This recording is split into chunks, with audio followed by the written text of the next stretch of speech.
Hey everybody, what's up? Randy, Nerds Templar, Sydney, also Nerds Templar, chilling. Sorry, a little late here. Habemus Papam. We have a new pope, guys. For everybody, not just Catholics. It's of course our Supreme Pontiff, our Pontifex Maximus, but it's also because the Church is the body of Christ, and Christ did die for everybody. It is everybody's pope in some way. In one way. It's the world's pope. There's only one of them, right? So that's right. I didn't even think about that. What's up, Shiny? Yeah, he did choose the same name as you, didn't he? Yeah, I totally didn't think about that. But yeah, so I was a little late. We actually had a special mass for him today. I was at that, but you know what? I think before we start, let's do 3 simple prayers. Let's do a. And normally these are 3 simple Catholic prayers you normally even do in a row. All hit rosary prayers, the ones you do. So let's do an Our Father for the new Pope. Let's do a Hail Mary for the old Pope, and let's do a Glory Be for the Church. In the name of the Father and the Son and the Holy Spirit. Amen. Our Father who art in heaven, hallowed be thy name. Thy kingdom come, thy will be done, on earth as it is in heaven. Give us this day our daily bread, and forgive us our trespasses, as we forgive those who trespass against us. And lead us not into temptation, but deliver us from evil. Hail Mary, full of grace, the Lord is with thee. Blessed art thou among women, and blessed is the fruit of thy womb, Jesus. Holy Mary, Mother of God, pray for us sinners, now and at the hour of our death. Glory be to the Father, and to the Son, and to the Holy Spirit, as it was in the beginning, is now, and ever shall be, world without end. Amen. Father, Son, Holy Spirit. Amen. All right. Let's get going. Let's get going. So I am like 2 days back right now in clock time because I want a shiny Magby. That'd be great.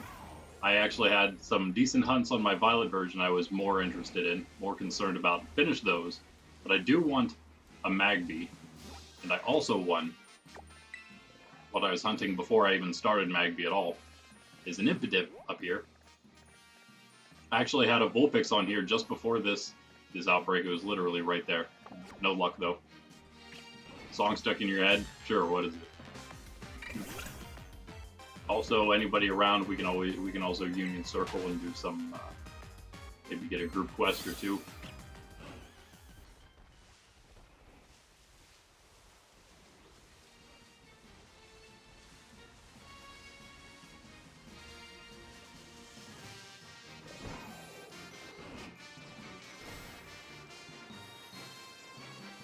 So we're going to start with Magby, I think, because I'm just standing here already. And yeah, this is my new shiny hunting method until I get too sketched out, and then I just start. I feel like right about. I can't say I know that song also either, not by the lyrics.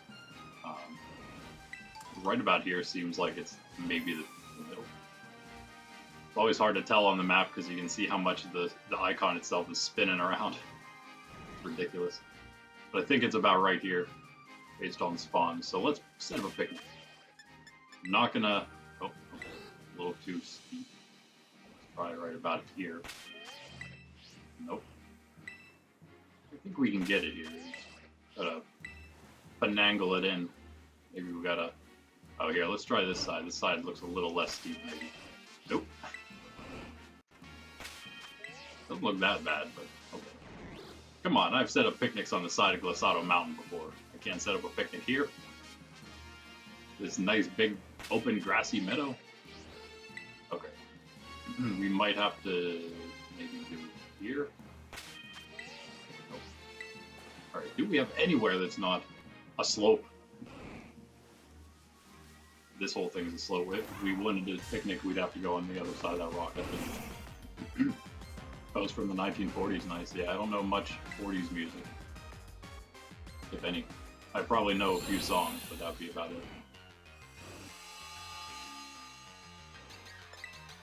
Get out of here, Magby. Okay. And roar. You are slow. You notice anything new, by the way?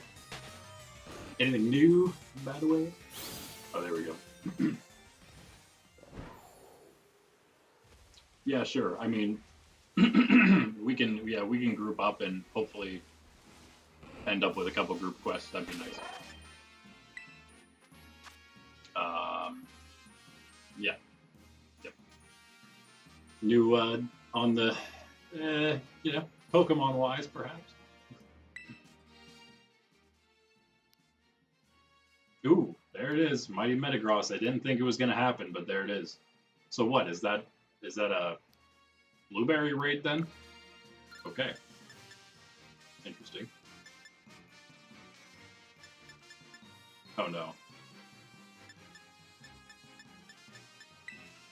Did I end up? Yeah, I did get all the shinies I did from the event on here, right?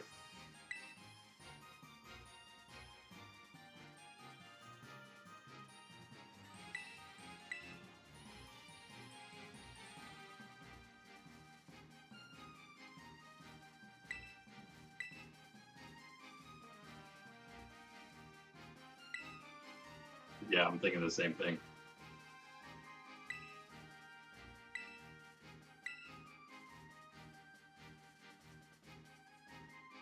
Now realizing exactly what you need. So 130 solo quests and 12 group quests to get everything. Can you? Oh, sorry.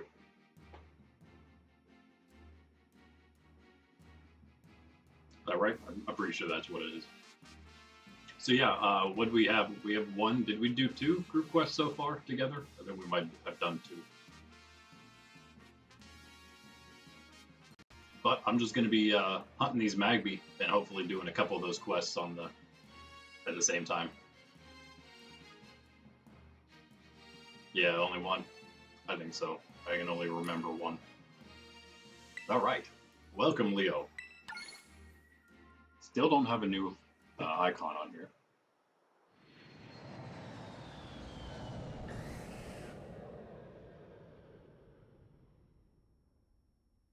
Ooh, where are we going?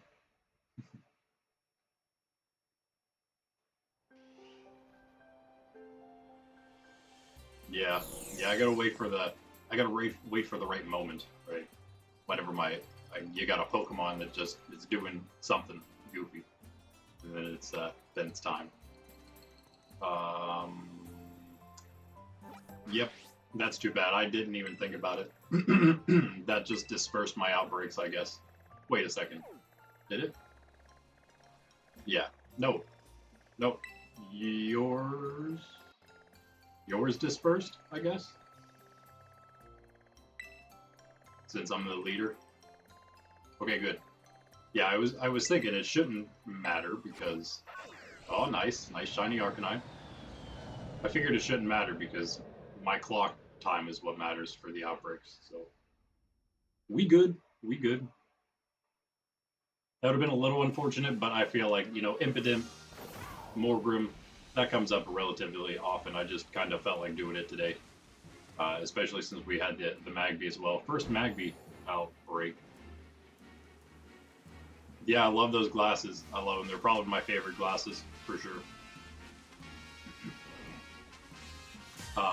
And yeah, Swablu.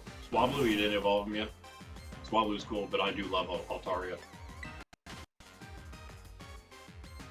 I'm pretty sure I got enough on here for all those. Let's check what we got. Wait a second. Uh-oh.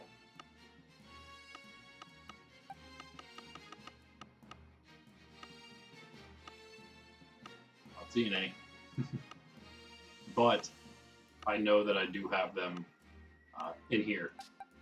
And they're probably the ones from me, so. Whoops. Didn't quite get enough, but that's fine. Let's see, we would have. Oh wait, would they all be Paldea? Two of them. No, all of them. Yeah. The Wiglets. Yep, and yeah, that's us. Or yeah, I did, as you can see now. There it is. This is the living ShinyDex right now, as it stands. You know what I realized? You can, when you're grouped up with somebody in a different game, you can catch Pokemon that are exclusive to that other game yourself. We were with my nephews. We were up checking out the Dino Pokemon up in the canyons on the cliff there, and both of my nephews found both of the dinosaurs themselves. So I thought that was cool. Need to get Tyranitar.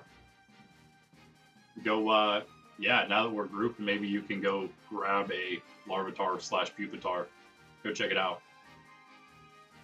Now I'm curious to know. I mean, I don't know how else it would have worked. I know for a fact that they both had the Pokemon on their screen that were supposed to be exclusive, so that's got to be a thing. Growlithe. I'm just going to assume that I could have swore I caught enough for all of them, but apparently not. Yo, you know what? I did. I just have all my extra shinies that haven't been used yet are still in Pokemon Home, so I probably have one of each of the others to use on here. Anyway, yeah, we do have this. There's all of Paldea Pokedex, and so I decided to do the full Pokedex like it would be because it's the first one, it's the base game. And from there, just kind of slim down the Kitakami because that's all we need is 4 boxes to fill the rest of the Kitakami decks. And then the rest of the Blueberry is 6 more boxes there to get to the exact end, which is kind of cool. But that's that. This is going to be the living ShinyDex boxes. You can see here we got some Rowlets. The goal is to get them all from this game, but I'm using placeholders from Violet version if I need to. You can see those 2 are from Violet. This one is mine. But they're all going to be at least from one of those 2 characters of mine. So that's the goal. Yes, there are Pikachus. And here's the reward box so far. There may be a Pikachu added to that. That's the reward box for, of course, battles. And that's that. All right. So that's for tomorrow morning, which there's another mass I have to attend tomorrow. So I'm not exactly sure how tomorrow's stream. It might have to start early and end early. Anyway, bear that in mind. So I'm basically out of boxes now for normal Pokemon. I'm just gonna hang out in the shiny box since we're shiny hunting anyway. Oh, so that's what you meant by on holiday. You're camping, huh? Nice.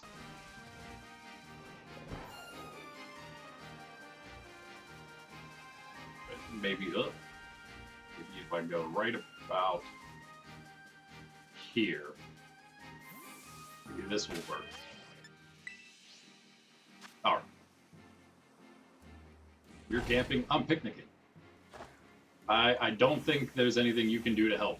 I think doing any double shiny hunting is just going to cause problems, as we found out last time.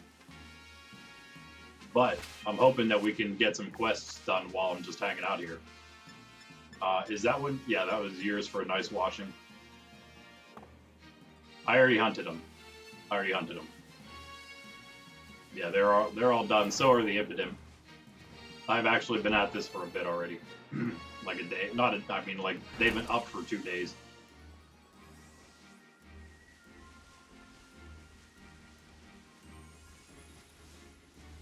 But I've actually just started hunting the Magby. I was hunting more of the Impidimp, but I haven't been lucky with either of them yet.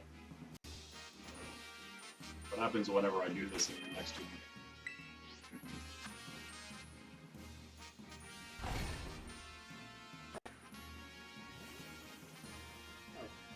If you go to the school store, that's the only place to buy them, but you can get them there.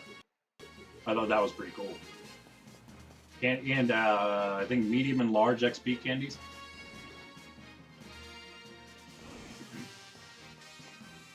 Excuse me. Can't clear my throat.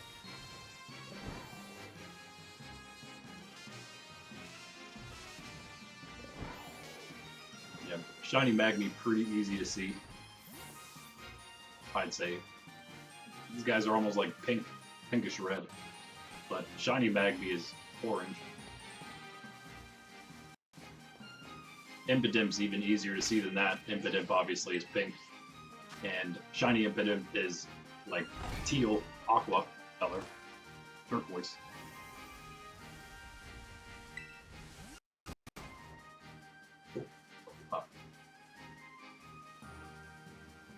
Sorry, puppy. Yeah, from an apple to an orange, pretty much.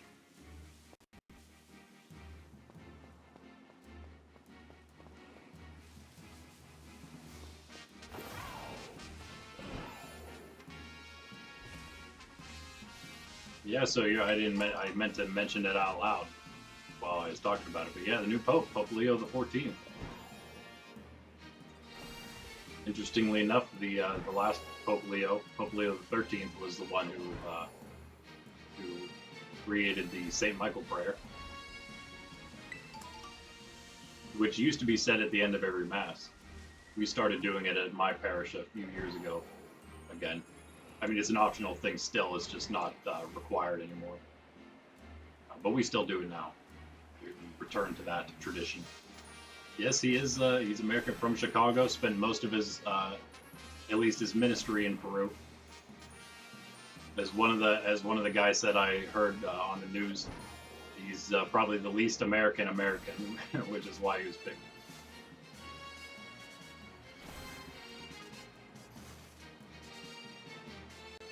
Or I should say, probably to clarify, why he was allowed to be chosen as an American, because he's at least. He's not really American. They don't have to worry. Apparently, the whole thing is that, of course, after the Second World War, America becoming the #1 superpower, the church, I guess, didn't want to maybe give full reign of both the world and the church over to America. So that was maybe the reason why it's been just, people have been saying for a while now, so ever since then, that it's going to be a while before there's an American Pope because of that reason. So everyone's very surprised.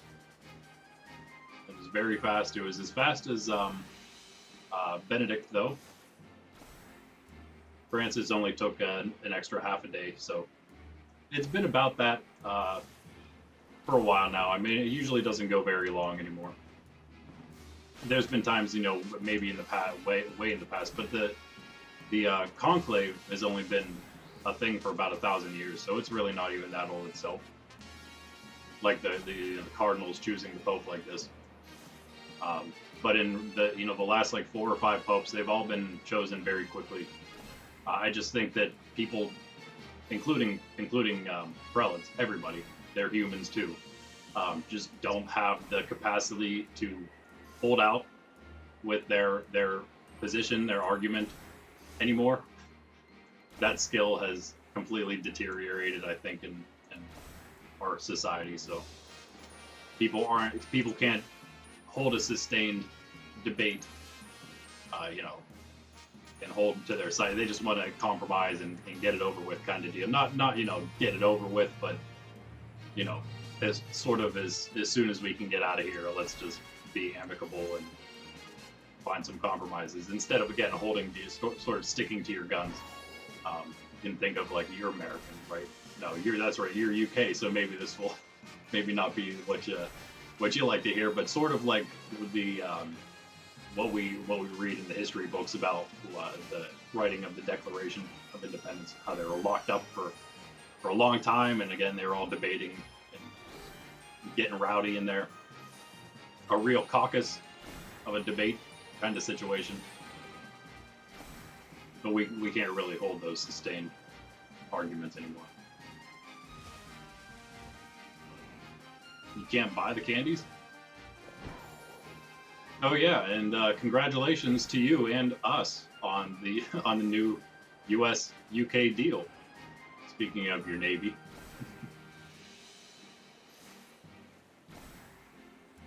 I know part of that deal was ships, so. Oh, your dad's in the Navy, huh? Oh, that's awesome. My dad was not a military man, but my grandfather was, and some of his brothers, all his brothers actually, now that I think about it, he was old enough to be at the end of World War II. He didn't see action there, but that's how old my grandpa was. He just recently passed. He went until 95, so he lived for quite a while. This is actually his house. Was his house, I suppose. Is still. Pictures right up there. Him and my grandma. Can't see it, of course, but it's like over there.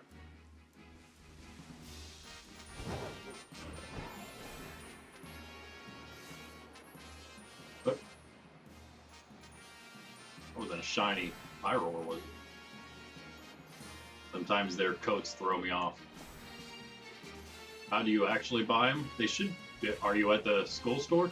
The one here in Blueberry, of course. I don't know if there is a school store in Paldea, is there? Oh, there is a school store in Paldea? Yeah, not that one. Sorry about that. I've never been there. Should check that out.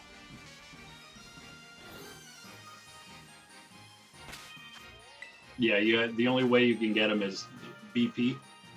So you gotta spend BP on at the BP, the Blueberry school store.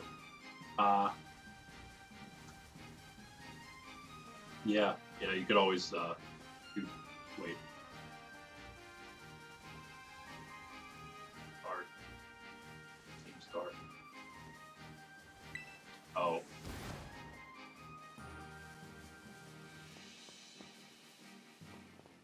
Fennekin.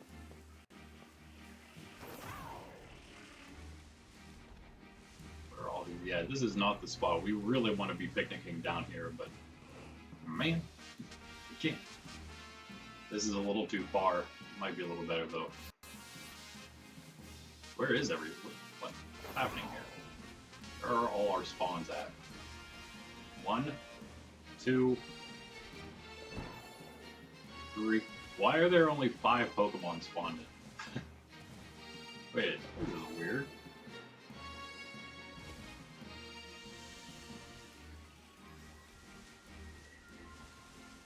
Surely the game doesn't split spawns between us. That would be strange.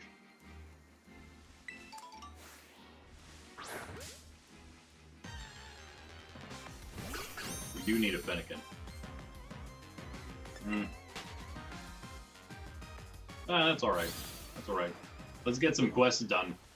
It would probably be better if you could roam around a little freely to do that, but if I can do any while I'm around here, like picking up items, I might be able to even catch some different Pokemon. Sneak up. Canyon pick. An item. And another sneak up now. Oh, might have got him. Nice. Yeah, so this will work. I was thinking the same thing. I really need to do some of these group quests. I can do them with my nephews, but I got a different character to use with them, so I'd also kind of like to. I'm still letting them figure out how all of that works, and that you can get all the legendaries from Snacksworth and those things. So, I'm kind of being sneaky about my main characters at this point. I don't really need to use them at all with my nephews because I have the other guy that I can use with them. In fact, I got some fun battle teams that I've been getting ready to take on the Elite Four here with, as well as my nephews in some double battles.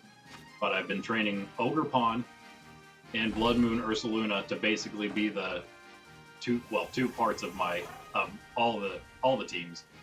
But they're gonna kind of like we did on this character, a different team almost for every Elite Four person.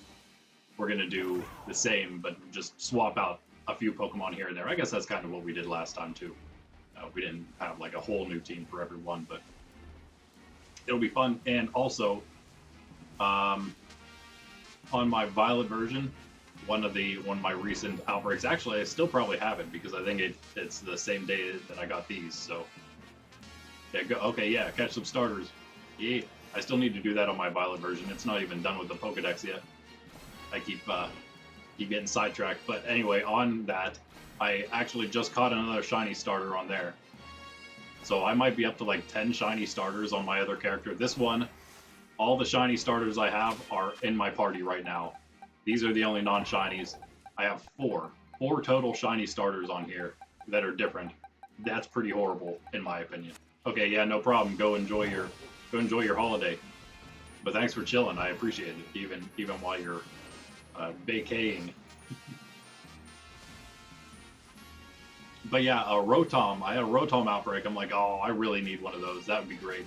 And luckily, I was pretty quick. That was pretty quick. So, got me a Rotom. I just wanted one. I immediately traded it to that character I'm using with my nephews, and that's part 3 of the every 6 Pokemon team is going to be Blood Moon Ursaluna, Ogerpon, and that of course can change, and Rotom, which of course can change depending, and they can both change depending on what I want them to be for every one of the Elite Four. And I don't know, I think that's going to be a fun team, but the fact that the Rotom's shiny makes it so much better. Shiny Rotom's great.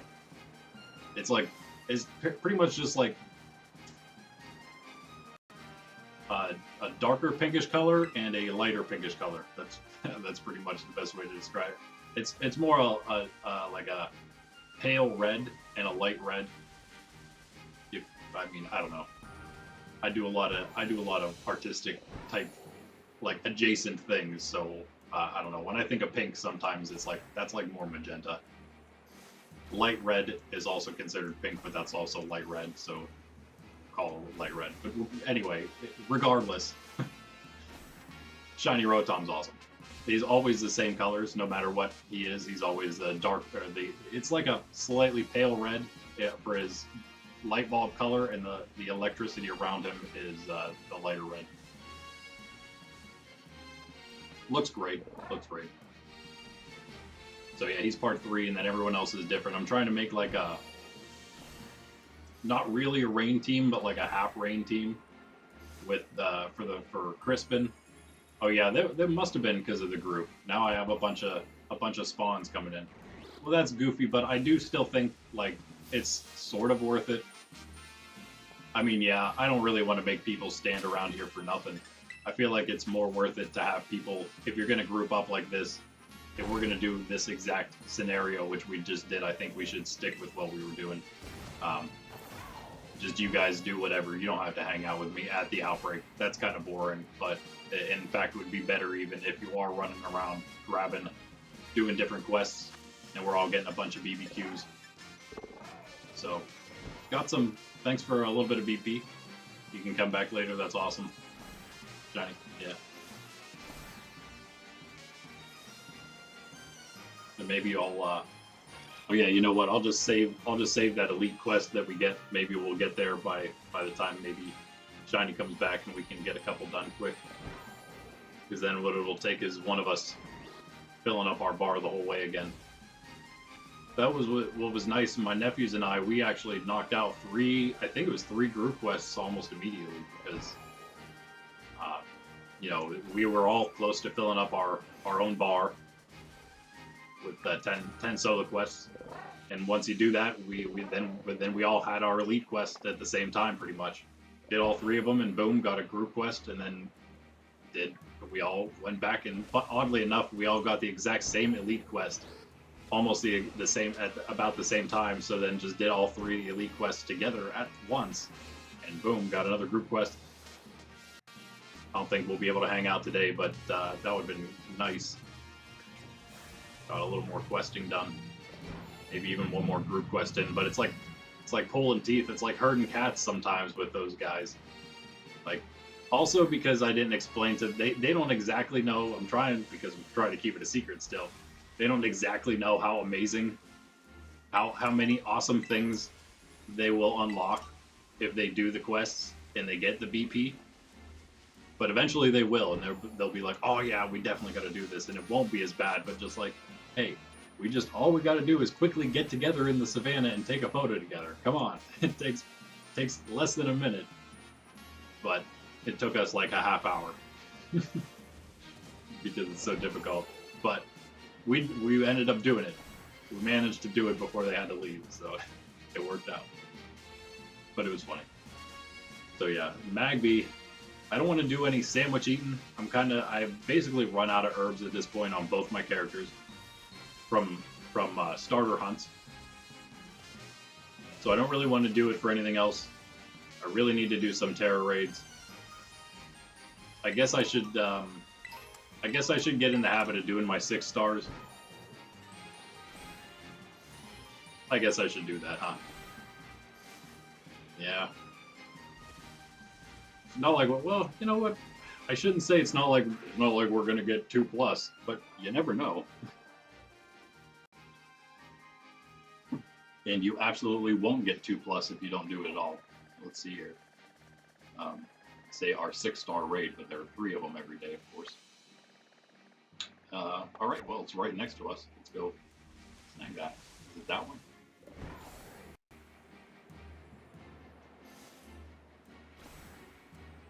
Still haven't shown them flying yet, but my nephew is this close. My older nephew, he beat the game whenever we were hanging out last weekend. It might have been Friday or Saturday maybe.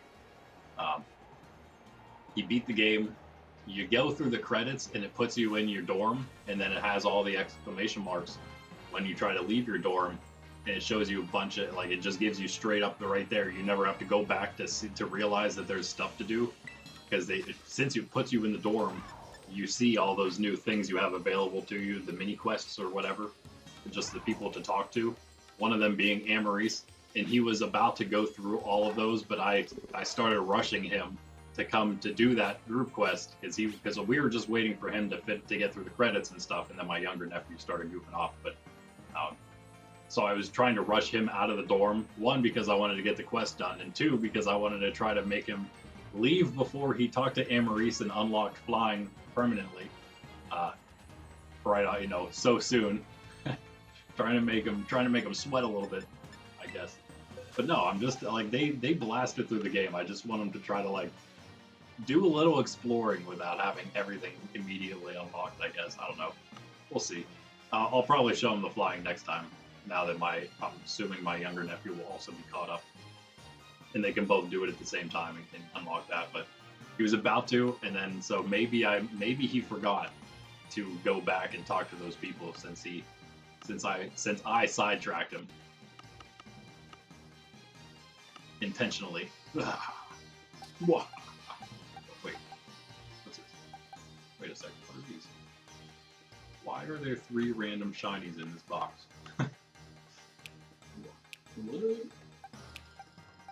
And they are. Why are you guys here? They were probably not meant to be here. I think they probably must have been, I don't even know, next to something else and brought over accidentally. Those are from Violet version character. In fact, those would even be some of my. Oh, that's right. That's like variants / that is what it is. It's the variants. That's why they're there.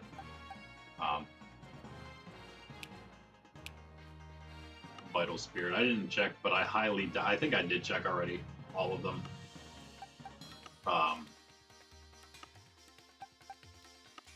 But we did do 1 Rockruff outbreak. I think, yeah, we have 3 shiny Rockruff. We did 1 outbreak. Through an outbreak, I should say. So it's possible. No, okay, they're all Vital Spirit. Because apparently, Bone Tempo is not a hidden ability. It's like a special ability. It's different, and it's almost like a different type of Rockruff altogether. So you can get both Vital Spirit. I guess that's right. The only other ability, maybe. Or whatever, just a regular Rockruff outbreak, and you can also get separately an own tempo Rockruff outbreak. Apparently we didn't have that, but that's okay. Alright, an Alolan Ghost type, Alolan Muck.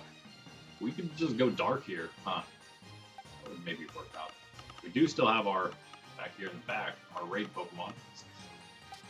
Here we have. I was doing some gimme go, I wasn't gonna try too hard on that, but of course we weren't lucky. We did get a 5-star one though. Might be decent. Let's go with Arma. Would Poison Touch work then?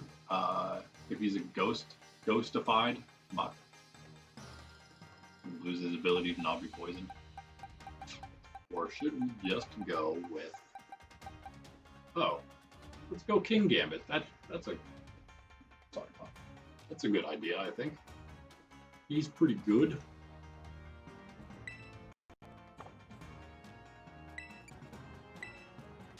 He's not bad.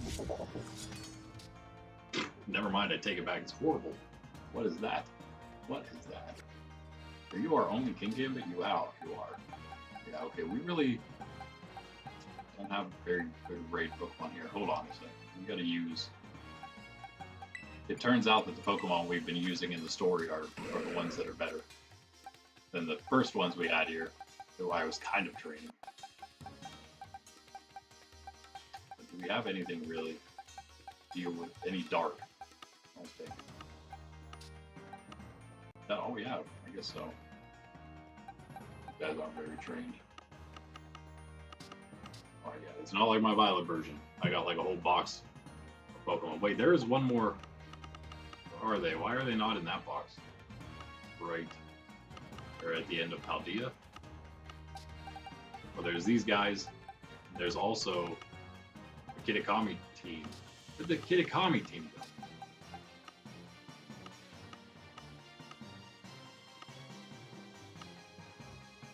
Oh, it's here at the bottom. There should be more. Oh, they're thrown in to the regular living Pokedex. The rest of the Blueberry team. There's another half of them. But my starting lineup here, my star 3 are still here. Alright, never mind that then. But we do have these extra ones here. Let's check these real quick. Because these are well trained here. Yeah, can't really go that direction. I mean, we could go Skelly. We have our own Skelly we could go that would be better. Should we just do that?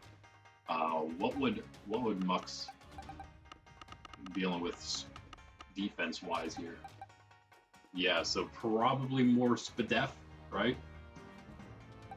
That's why King Gambit would be nice. Okay, here's what we're gonna do. Let me fly back and buy some vitamins and stuff. I'll be right back. One sec. Not you, puppy.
Okay. All right. Check what we got first.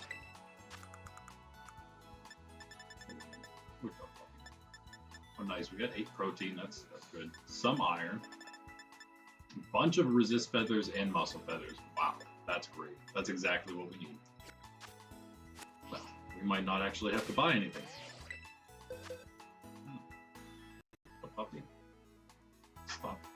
I'm curling up. Let's put him in.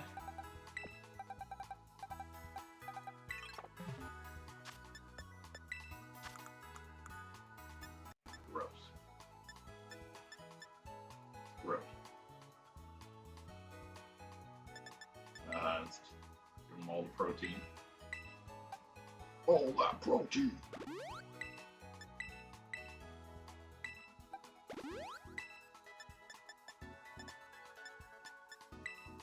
Surely he can't use all. Yeah, he can use all those.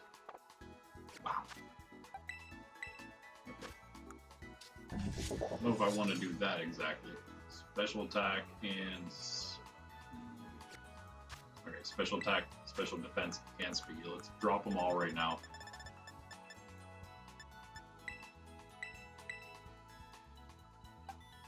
Definitely at least 2.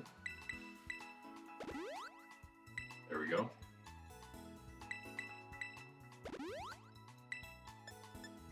He should be fully friendly, I think, so to be able to use them if... Let's find out.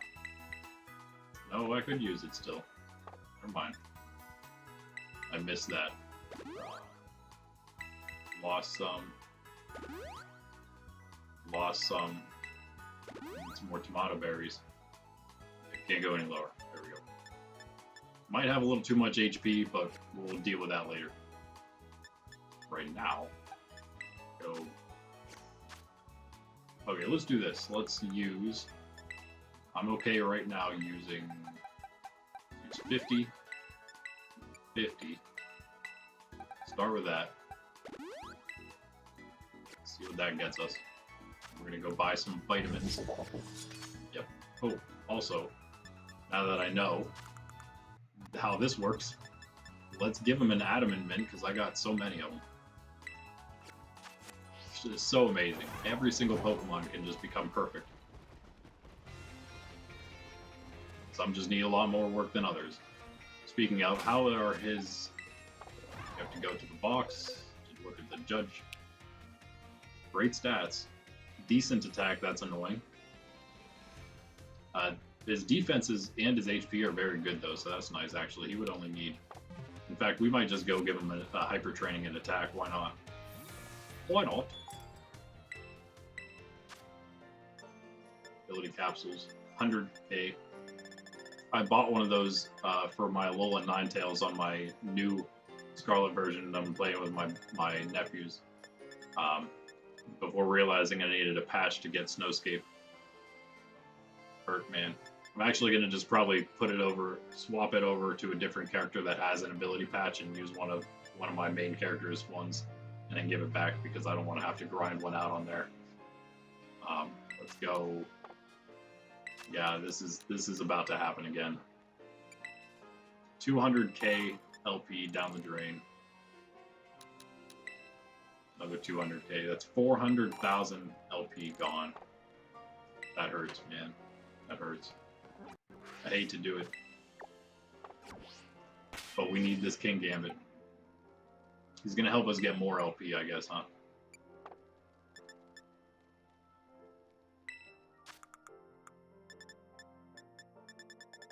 Now let's not gonna need anywhere near that many, so let's do 9 protein then. What we wanted. And do 16 iron. A lot of iron. Whatever, I mean, we bought plenty, so it works out. And then we finish it off with the feathers, so we don't waste any of our vitamins. There we go. Also resist, he should be...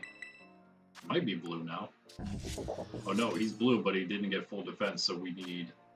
That's fine. Need the... Palm egg. I don't want to go too much here. It doesn't have to be perfect. Maybe we just do the one. Should be pretty close. Oh, okay. Never mind. We got full defense now, and he's not full EV. So we just go with some of our health feathers. We don't have a ton. Usually we have a lot more than that, but whatever. We must have just used some, didn't we? Well, we only need 3, so it's fine. Boom. King Gambit done.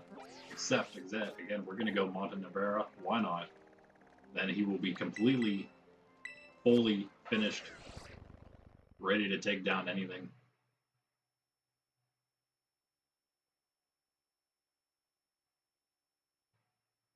I don't know if the extra HP is worth it, but I highly doubt that he needs the extra speed because what's 2 points of speed gonna do for King Gambit, right? Now, you don't always need to max out 2 EVs and then put the rest of the points in something else, but I don't know. I'm lazy, and that's an easy thing to do. An easy thing.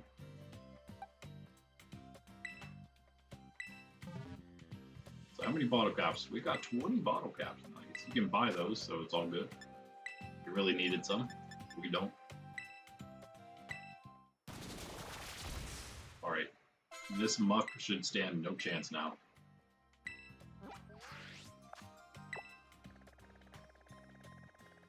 Now where's the closest fly point? Good question. It's a toss-up. but it isn't up on top of a plateau, so it is on like this side of a cliff. You'll be chilling for a bit today, 4 hours maybe. So buckle up.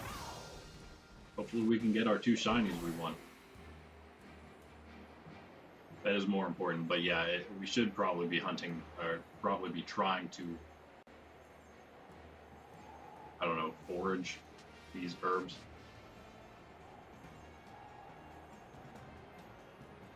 Again, just by doing our 6 stars, if we can. It'd be nice if we could get some Pokemon that are good enough to do 6-star raids. I do have some. The ones I've been taking out the event raids with. Oh wow, it's already noon. That's right, we started early, started late here.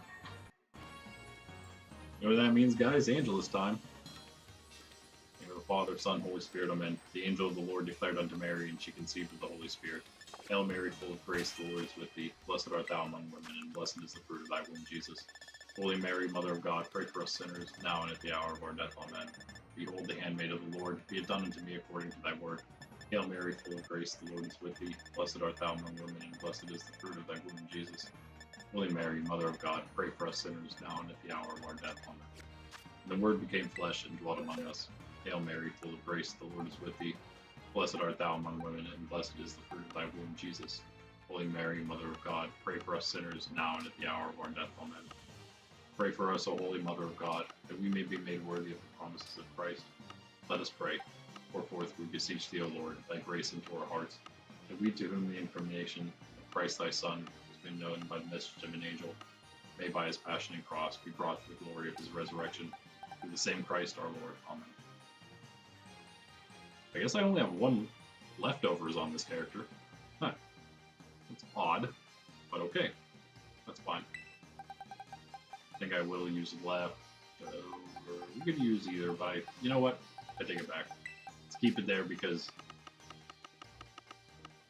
everything else is still there except for probably a shell bell that was on Miraidon. In fact, I'm going to put that on Azumarill. I'd rather have it there. I feel like we use Azu more.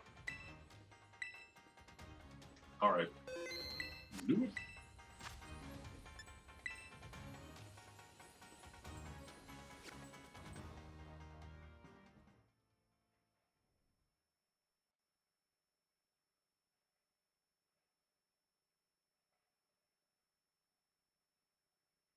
Ghost, actually, I don't know. Would this not be completely horrible here?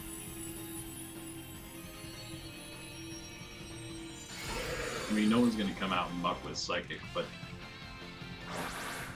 maybe, you know, not even fighting. I mean, he counters all the things that he would be weak to that Ghost would be strong against. So, yeah. Doesn't really do much, though. Let's see what he's going to do. Let's just Night Slash. Oh, that did absolutely nothing. How about that? A flamethrower? Are you kidding me? Why? And a burn right off the bat. Wow. And again, I can't see my health because of the screen, and neither can you. I guess I should just keep it up at the top all the time, huh? Nice. Where just click a button. Try to move it, but Sydney is fast asleep on my lap.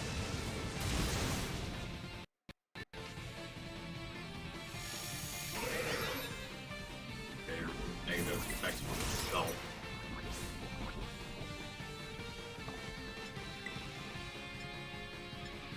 I don't want to be burned.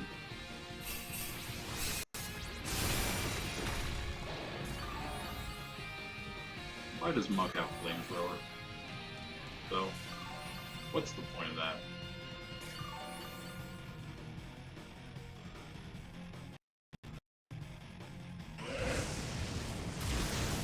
Of all the things, why are you burning every time? This is bad. This is just a bad run.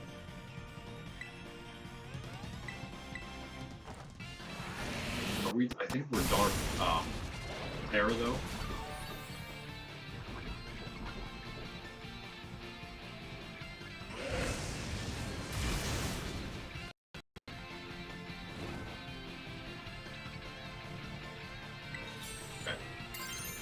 We're not.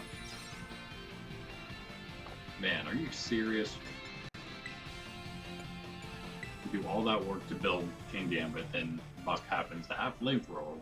Why wouldn't it? You know, why wouldn't Muck, Alolan Muck, Dark, Poison type have Flamethrower to cover those weaknesses?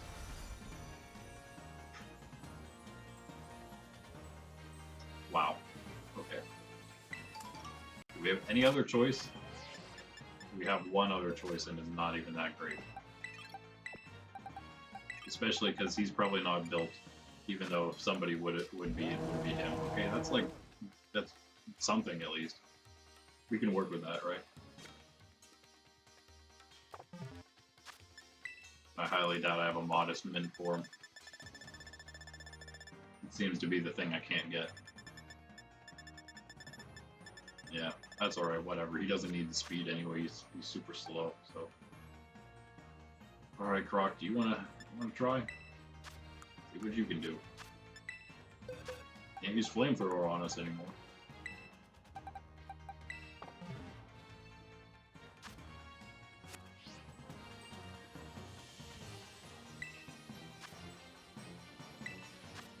No. I don't know. I think this is gonna be as good, maybe. We'll see. We'll see. Yeah, we can get the increase with Torch Song. I wasn't really paying attention, so he removed his own effects pretty quickly, but I don't think our effects were removed. I thought this one we got at least.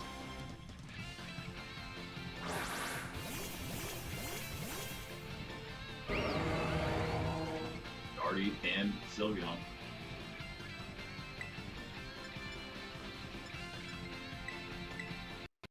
Try to make them count, right? Wow. So now we're gonna get crunch. That makes sense. We just have to make it through 3. We go 3 Torch Song and then Terra and use Shadow Ball, I think. Plus 3 special attack. We should be okay with health with the Shell Bell plus maybe Gardevoir. Because our defense is good. I'd rather him use Crunch, honestly, instead of something that poisons us. He might stop using Crunch in a second, once we Terra.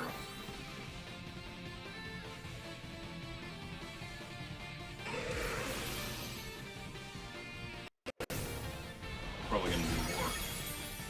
Maybe. With a crit it would.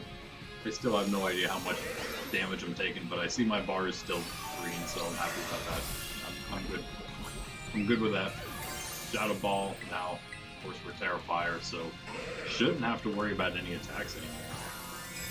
Super effective ones. Do we have to worry about poison? Maybe. I would imagine we do. Got lucky so far.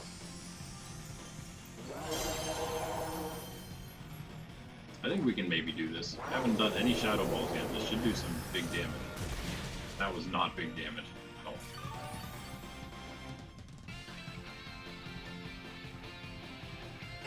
Who I got in the back that I've used in raids? Crawdon? Take Crawdon against this guy? That might work.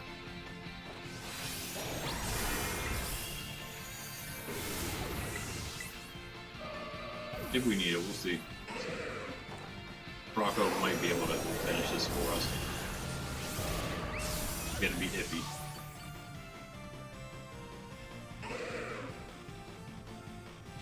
Gunk shot. A gunk shot. We didn't get poisoned, so that's nice. And every time we have to scroll back down to Shadow Ball, every time. What is up with that?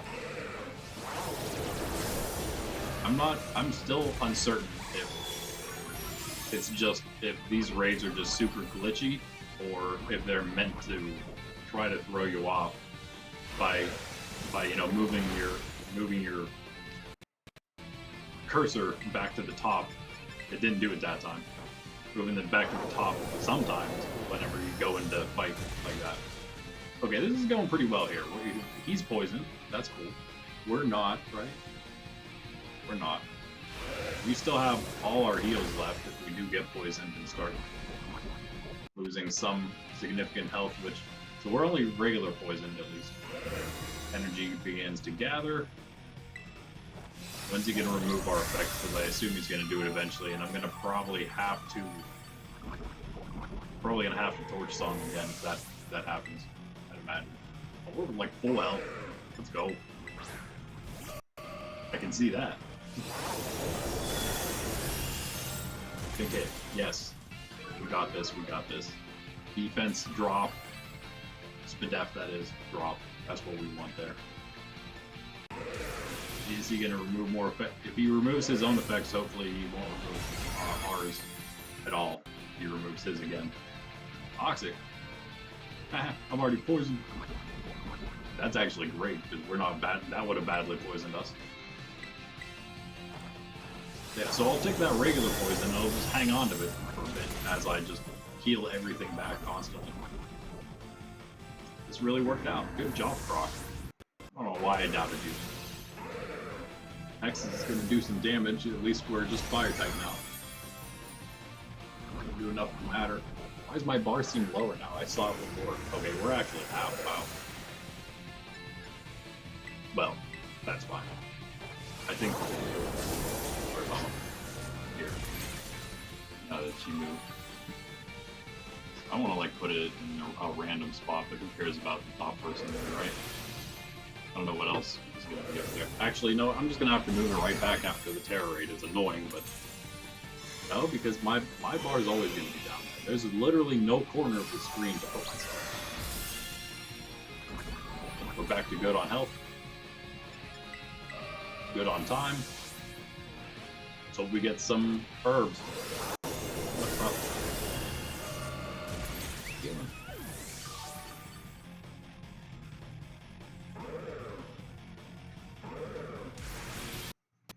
Go back and try some Magbies now again. You can get lucky. If I don't, then I'm gonna go back to Impidimp and see if I can find one of those. Switch it up a little bit. It'd be great if we could find one of each at least today.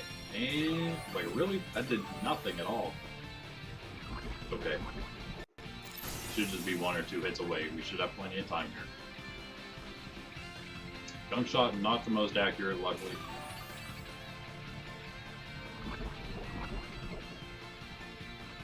It did its job by poisoning us regularly. That might do it. Everyone getting an attack in here. That's close. Good job, guys. It helped. I don't think he removed our stat changes. Laying on the wrong side. He's laying on the wrong side, puppy. You can hear how much she snorts and stuff. It's hilarious. Maybe she's getting comfy.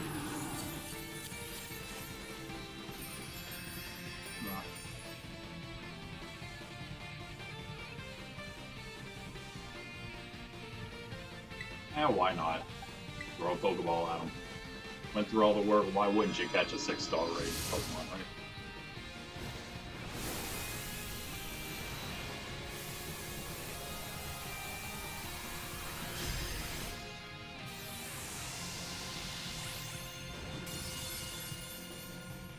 Don't mock the Croc. That's what I say. Ooh, sweet! Got 1 herb. That's something. That's something. Better than 0. Yeah, I'm not going to do the other two raids. I'll do them later. If I have time. I might. Things are a little off today. One, because we had the mask, but also just because this was also our overnight adoration day from Thursday to Friday. So kind of makes things a little hectic in the mornings for me if I got to get up and do something. A little easier whenever the first thing I got to do in the morning is stream.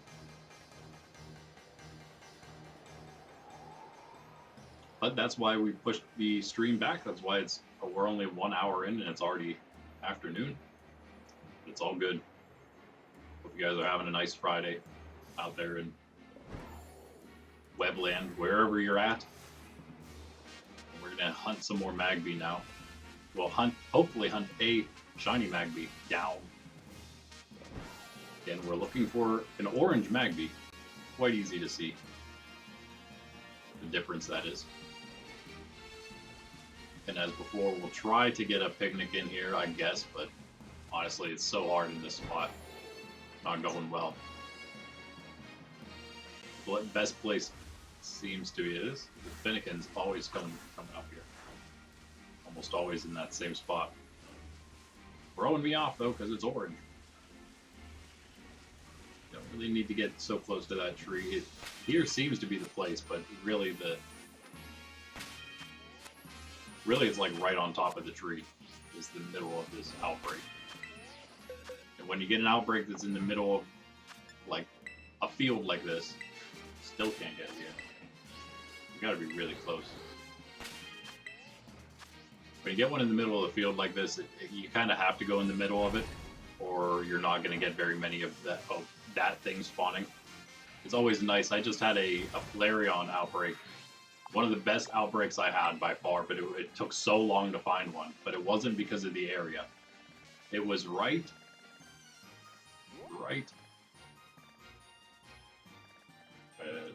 here, which is, this is a big dip here.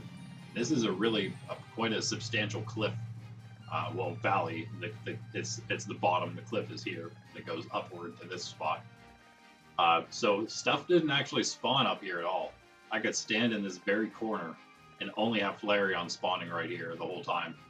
So that worked out really well. We're not going to have that happen here, unfortunately. I was able to get myself... Usually with evolution outbreaks, well, for the first ones at least, that was my very first Flareon outbreak. It was the hardest one so far to hunt. But I think I ended up with at least 2, maybe I got 3. 3 is always my goal. I may have had to just quit at 2 though. No, I got 3. I did get 3 because I got one without a sandwich was my last one. But I ate like 3, I think at least 3, but I think 4 sandwiches to get those. It took forever. Obviously, I hunted more than just those, but 2 hours worth of sandwich shiny hunting, and then like probably at least 2, maybe not quite, but maybe around 2 hours worth of non-shiny, non-sandwich hunting. I guess it's not really that much time for 3 shinies, but it felt like forever. So some of you out there who maybe not have shiny hunted before, hopefully if you haven't, and you haven't never watched a shiny hunting stream or anything like that, maybe one of these will incentivize you. One of these days where we find one quick, maybe will incentivize you to try. Because really, you never know. You guys know this. But if you don't actually shiny hunt, I feel like maybe, if you don't have the experience of finding the shiny during a hunt, then sometimes you can be a little more deterred from doing it. But yeah, just keep in mind that, like, literally, you just never know when the next one popping up is going to be a shiny one. And you could always just be one away from that shiny. Now, that's kind of also a dangerous attitude to go with, because you don't want to just be sitting there and hunting and hunting and hunting for hours and not finding anything and wasting your time. Because, we only get one life here, Can't just be wasting it all playing Pokemon. So, but at the same time, yeah, I think maybe sometimes don't give up too early, especially with these event outbreaks. I'm telling you what, these are the perfect ones to kind of get introduced to shiny hunting. Go hunt some Growlithe. I mean, who doesn't love a shiny Arcanine? It's one of the things. I hunted 3 shiny Pokemon on Let's Go Pikachu so far for my first playthrough that I did when I first got the game. My sister and I got her Let's Go Eevee for Christmas for some nostalgia. I didn't realize how nice and like simple the game was. Nice, like perfect introduction for like kids probably into the series, into the franchise. But it was also nice and nostalgic again because it is very much like Gen 1, especially because there's no abilities. But anyway, Shiny Arcanine and Shiny Growlithe was one of the 3 I hunted. It was actually the fastest one I found. But anyway, yeah, go try that. And if you don't want Growlithe for some reason because you're completely insane, then there's also Swablu and Wiglet to try. They're all easy ones to hunt. Easy, super easy because of the event. Easy because they're also easy to spot. You have several options of places to try to hunt them at if you don't have a good spot. Like, you really don't want a spot that's in a bunch of cliffs or something, because then you got like different levels of them they're spawning on. That's super annoying. My first hunt was a Toadschool, and that's kind of how that one was. It was a little annoying, and I think I actually ended up finding it on the cliff below where I was actually at. So luckily I had been checking every time I ran back or whatever I had looked down the cliff there, see the couple spawning, and that one was hunted without a shiny charm. Man, I can't believe that I did so many non-shiny charm hunts. But back then, oh, yes! What's up? Ooh, almost ran straight into it. You do want to save, no matter what, really, just in case something crazy happens. I mean, you don't always have to, I guess, but as long as you know all the moves the Pokemon's going to have, and as long as you're not attacking it at all, shouldn't matter. But you never know. I guess maybe you accidentally misclick and you hit fight twice and you hit it with a move and you knock it out, but I think we'll be alright. Yeah, man, what a crazy Legends Arceus stream we had yesterday, let me tell you. We found 2 shinies, and I've just started playing through the game. I definitely do not have a shiny charm. I just started playing, I wasn't hunting them, the first one was literally, I booted the game up, I started the stream, I walked down the Cobalt Coastlands hill, and the second Glameow that spawned in was shiny. Insane. And then, not even an hour later, we ended up finding a shiny Staravia as well. Just insanity. 2 random shinies in Legends Arceus yesterday without a shiny charm. Madness. And I mentioned what was I hunting at the time. That was when I was hunting Vulpix, and I was getting super unlucky. It must have been when I was doing Vulpix. Yeah, because I was really unlucky with Vulpix. I ended up just resetting that, and then I ended up getting the Pikachu. It seems like the days are off for some reason. That wasn't Tuesday, was it? Tuesday must have been the Vulpix hunt into Wednesday or something. And then I never hunted it at all Thursday. I don't know now. Because then I had Pikachu, I think, right after that, and I got a bunch of Pikachu. Oh, no, I take it back. I think Pikachu was the same time as Vulpix, yes. Extremely lucky. I got like 5+ Pikachus. And like 3... I think there are only 3 marked ones. I hunted extra. I got really lucky on my first sandwich. I did an extra sandwich to hunt extra so I could maybe get... I was trying to get 2... I had 2 marked male Pikachu. I was looking for prizes for my nephews. Since I got 2 marked ones, I checked them out. One was just the uncommon mark. I feel like that's like literally what it is. It's probably the most common mark, being uncommon, because no mark being the common Pokemon, right? And then the uncommon mark being like the uncommon Pokemon, and then all the other marks I feel like are the rare marks, or better, or whatever. I don't know. I didn't look up rarities or anything, but that seems to be the case. You have more uncommon marks Pokemon than all the other stuff, probably. So I had one of those and then one that was a rare mark, so I hunted more. I ended up with another. I just wanted, if I had one more male marked Pokemon, I knew I would have enough, because as long as it was either another uncommon or any other rare marked Pokemon, I would have given them, those that I had 2 of. And so, yeah, I ended up with another rare mark, so they both get a rare marked shiny Pikachu. If they can beat that battle team, which won't be easy. For them. The goal, of course, with those battle teams are to train them. Alright, you know what? We got 1 Magby. Let's go to Impidimp now. And that's that, guys. That is shiny hunting 101. Boom. Now we got a shiny Magby and an Electabuzz. No Elekid. We do have Electabuzz. This is the wrong map. Alright. Back to the Timeless Woods. Speaking of Toad School, there's a Toad School outbreak there. That was the first official outbreak I hunted. The first outbreak I officially hunted, I should say. Not on stream, but on my own.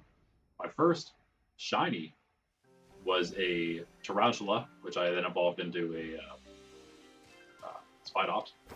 We also had our shiny Psyduck in the very beginning of our Scarlet version playthrough, which was crazy. He's now a shiny Golduck. Yeah, so that is how that happened. And then I think the third one was Toadstool.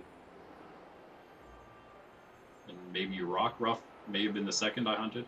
Rockruff, Litleo, and Toxel were some of the earlier ones I did. Maybe the three earliest ones after Toadstool. At some point early on, I hunted Sneasel.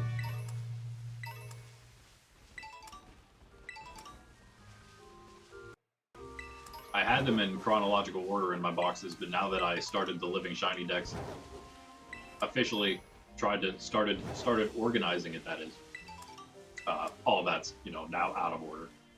I have a lot of extras now. I'm actually, because of that, next time tomorrow for our battle stream, I'm gonna have more in the rewards box, probably a couple more at least, I'm sure, because now I know exactly what I need on both my characters. I have kind of goals in mind for both, plus the ShinyDex, the Living ShinyDex itself. And so once I get the required amount of shinies for all those things that I'm looking for, then all the other ones are reward shinies. And I do have some. And as you saw, I actually have some pulled out already. Let's check those again because it's been a bit. Why not? I'm sure you guys will be excited to see. Right. Why not? Oh, also, let's put Emperor back in. We've got our shiny starter team going right now. I'm trying to get two of each type to go into a start. I'm gonna get one of each starter, obviously, but two of each type for a team would be great.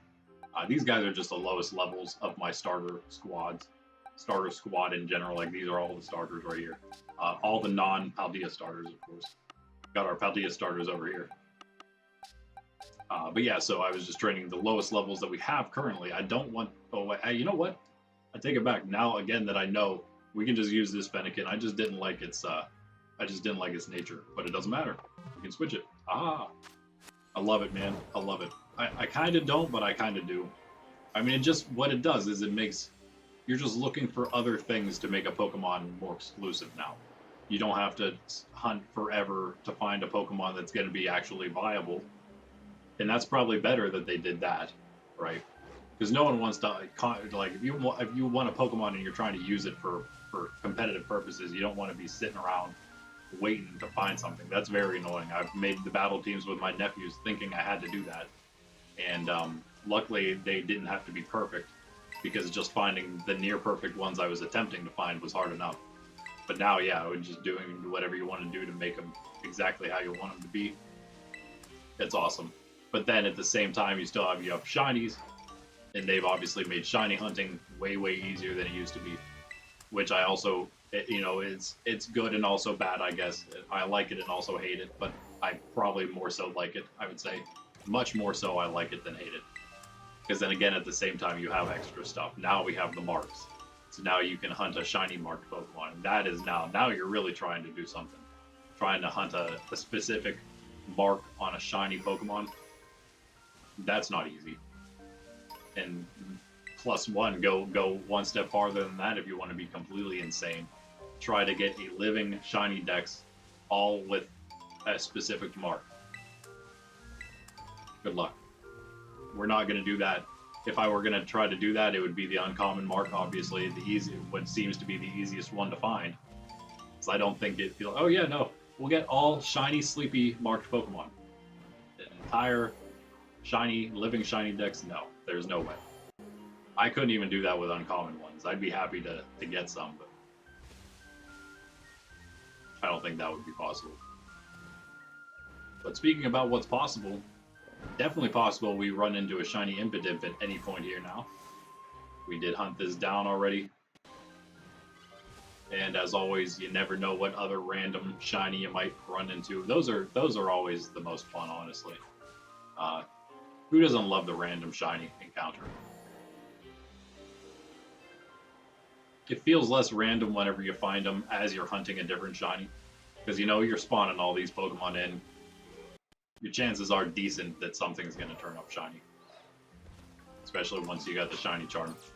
And what I do like, we've talked about this in the past, we're going to have to obviously do, we're going to have to go to Area 0 and do some really difficult hunts of Paradox Pokemon.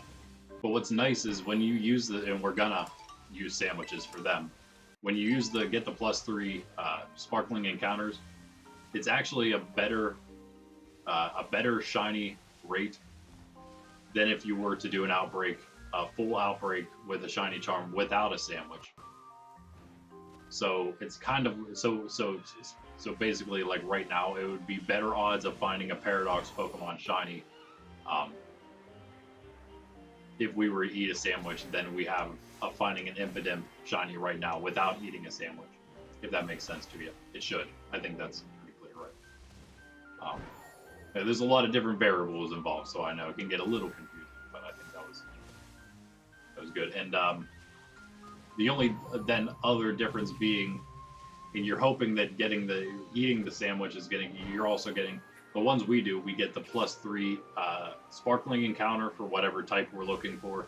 We also get +3 title power and +3 encounter power for the same type that we're also looking for, the shiny. So with that in mind, we're hoping that obviously then we get, oh, that was nice, a little thrown off by the Fomantis. They're kind of similar in color, but yeah, the Impidimp should be more blue and more vibrant aqua color than kind of like that pale grassy greenish blue, bluish green, I should say.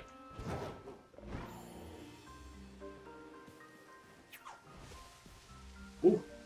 Anyway, yeah, so because of the encounter +3, level 3 encounter power as well, hopefully it'll become almost like outbreaks in certain areas. We just got to find the best places to hunt each of the Paradox Pokemon within Area 0. Like, I feel like Sandy Shocks / Iron Thorns, depending on whatever game obviously you're playing, they have a very high propensity of spawning right at the research area, or research outpost 1. If you just kind of hang out around there, run toward the cliffs and stuff, you'll usually find one or more very quickly. So I don't know, maybe like there would be a pretty good spot to hunt one of those guys. You know, like Iron Thorns / or Iron Hands / I want to say Screamtail. Be just like the easiest in general to find, probably anywhere.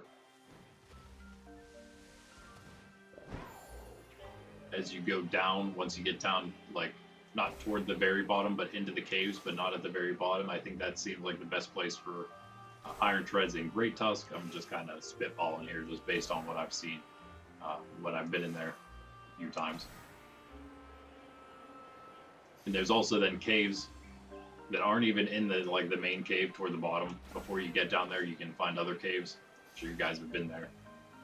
Seem to also then be the best places for Roaring Moon and Iron Valiant.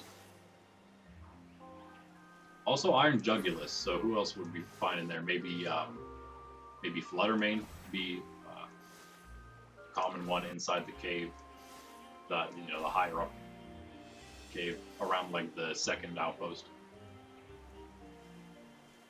Yeah, I really want to do one of those hunts soon. We're not going to have enough time. Honestly, I could have almost done it today. I don't think we'll have enough time to make it work. But if we're just doing sandwiches, I mean, that's like, okay, 30 minutes, go. You know? Maybe we will. We'll see what happens with Impy here. I really love Impidimp. As much as I've been using Grimmsnarl, I feel like I'd really appreciate having an Impidimp shiny. We're going to have a lot more. We're going to need a lot more. But as we go here, you know, some of these guys, if I really want to use them, I'm just going to do it. Oh, I got my compulsive tendencies that want me to do otherwise, but I'm going to fight against them. And instead of waiting till I get 3 for the ShinyDex, I will just use them. If I want to use them, I'm going to use them. We'll get the ShinyDex ones afterward. It's all good. All good. And we do want a lot of the, we have a lot of placeholders from our Violet version character, shinies from there that are in our decks at the moment that are on here. But those will be eventually replaced. I'm more concerned, obviously, about getting shinies. We don't have it all yet. And I'll then work eventually through the other ones as I see fit, as we get cool stuff that I just, you know, maybe want an extra one of, things like that. Evolutions, obviously. Evolutions and starters, those are like two of our first big milestones to try to finish. Anytime we see those, we're going to be hunting those. And also, I might not do it on stream, but even once I have enough for myself plus more, I'll still probably hunt them every time I see them. Because they're starters and evolutions. They're like the greatest Pokemon ever, right? At least the greatest Pokemon that we can hunt in outbreaks. Anyway, I did show you the one thing in the box there. I did show you though what I meant to, which is here is our living ShinyDex. This is it, in all its glory. Of course, this is not completed, not even close. But what it is, yes. So I wish that there was a little sparkle on this to show you which ones are, but there are shinies in here where we have them. So we got a shiny Boom, shiny Nimble. Shiny Spidops, there's the Spidops I was telling you about. There he is. Even have him in there. Lockix. We just got that Jump Fluff recently. There it is. Got, of course, all our Fletchlings. Fletchinder. We don't have them all evolved yet, maybe, but, you know, that's fine. We got what we need. Those are from an event recently. Got Palmo. That was a... And I also have them marked, as I have been. If they have a blue square, they're all blue marks. If it's a square, that means that I hunted it in an outbreak. If it's a diamond, it means it's in an event outbreak. And if it's a triangle, it means it was a random find. I randomly found Nimble and Lockix, both. That's kind of fun. So yeah, there's that, all that info. And that's the same for both my characters. I use the same marking scheme. So just to keep track of that, so I could remember what was what. So that's a shiny Houndoom there. Another random find. I'm not going to show you all of them, but I'm going to show you some of them. I got Corvsquire there. I love that one. I love a lot of these, though. Of course, Meryl, that was a random one. Random Azumarill, so good. Of course, you can't see there either, but those are both Violet version ones. You can tell if any of them have ENG there for English. If any of them in our shiny decks are like that, it means they came from my Violet version character, which is the equal, you know, the companion to my Scarlet version here that we played together on stream. Got our shiny Golduck. Boom, there he is. Actually, have two of them. That is not the one that we've been using. He's probably still here, huh? He's probably still right here. Yes, he is. Golduck. Oh yeah, that's right. Sir William, shiny Squawkabilly, found him as well. Yeah, so we did have that extra Golduck we found randomly. That was fun. We got that, and we don't have the shiny Psyduck anymore. That was what we found. Kind of wish I had saved it, but shiny Psyduck, that's got to be easy, right? Again, not going to show you all of them, but lastly, we got like Gallade here. That's awesome. I know I have one of these. I guess it's still just Ghastly is the only one I got, which is probably maybe the hardest. Haunter's not easy either,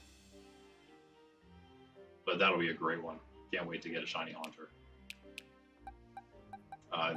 We have a shiny Pichu, which is great. Only one. We got it, and then we got our shiny Pikachu's, a female there, a male there for the Raichu eventually. Yeah, that's it. It's got two Steenies. Got two shiny Steenies, so one Serena's going to come up. No Bounce Sweets yet. All right, that's it. 2 Rockruff, 3 Rockruff, actually. That's why we have one that's in the variants box. The variants part of the Paldea box is really just the end of it because we ran out of space. Yeah. It's a problem, but hey. First world problem. Running out of Pokemon box space. Wait, where did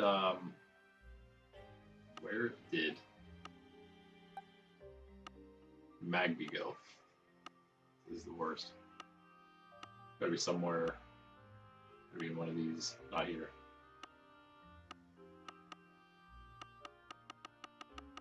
It's gotta be in one of these boxes. There it is. There you are. There's the muck we just caught too. How about that? There we go. This is kind of, these kind of need cleaned up a little bit. I don't know if these will be here. Oh wait, this one will. That's why his name is green, because that's mine. Might use both of these. This might be Pikachu and Raichu that I use there. Yeah. Never mind. Okay. All right, Impidimp.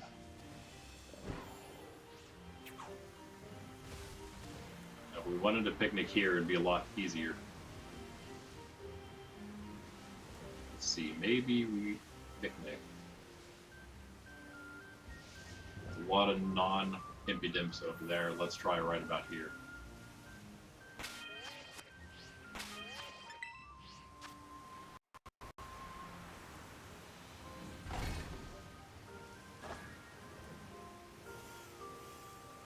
So evolution-wise, we're only waiting on Jolteon, Leafeon, and Sylveon now.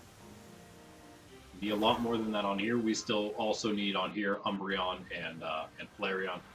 We've only had Vaporeon, Glaceon, and Espeon. My Violet version doesn't have Espeon, but it does have Flareon and Umbreon.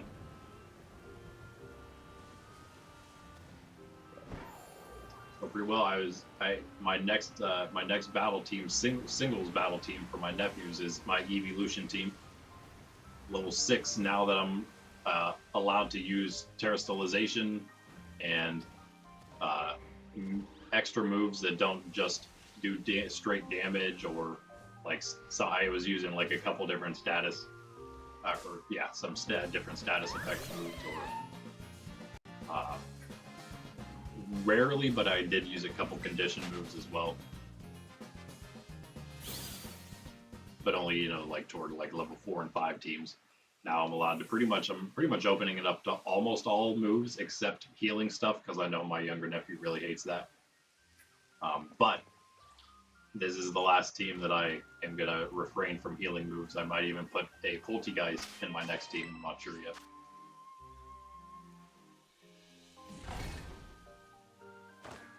A lot of great options, so many good options. Been making them again, of course, just to get harder and harder every time. Getting harder for those reasons I just gave, but also their EVs are getting more and more perfect. Their natures are getting more and more correct. Their IVs are getting more and more perfect, as I'm also then hyper training what I need to. And the Pokemon themselves are getting stronger and stronger and better, just more and more viable in competitive play. And I've been using a lot of different aids to decide exactly which ones to use. It's been kind of fun. It's been very fun, I should say. I haven't really had time to I guess I could have probably made the first teams a little better than I ended up making them, but they worked out. It worked out well. But I've been taking a little more time on these. Like level 6 was easy because it was just evolutions. Level 7's taken some time. I think I have it. Pretty sure I have what I'm going to use. And I've moved on to even like trying to figure out 8 and 9 almost at the same time, maybe even 10. Once they get there, pretty much like 11 to 15 is single battles, but like almost the best I can come up with, pretty much. Almost going to be testing me at that point if they can get through 5 more levels.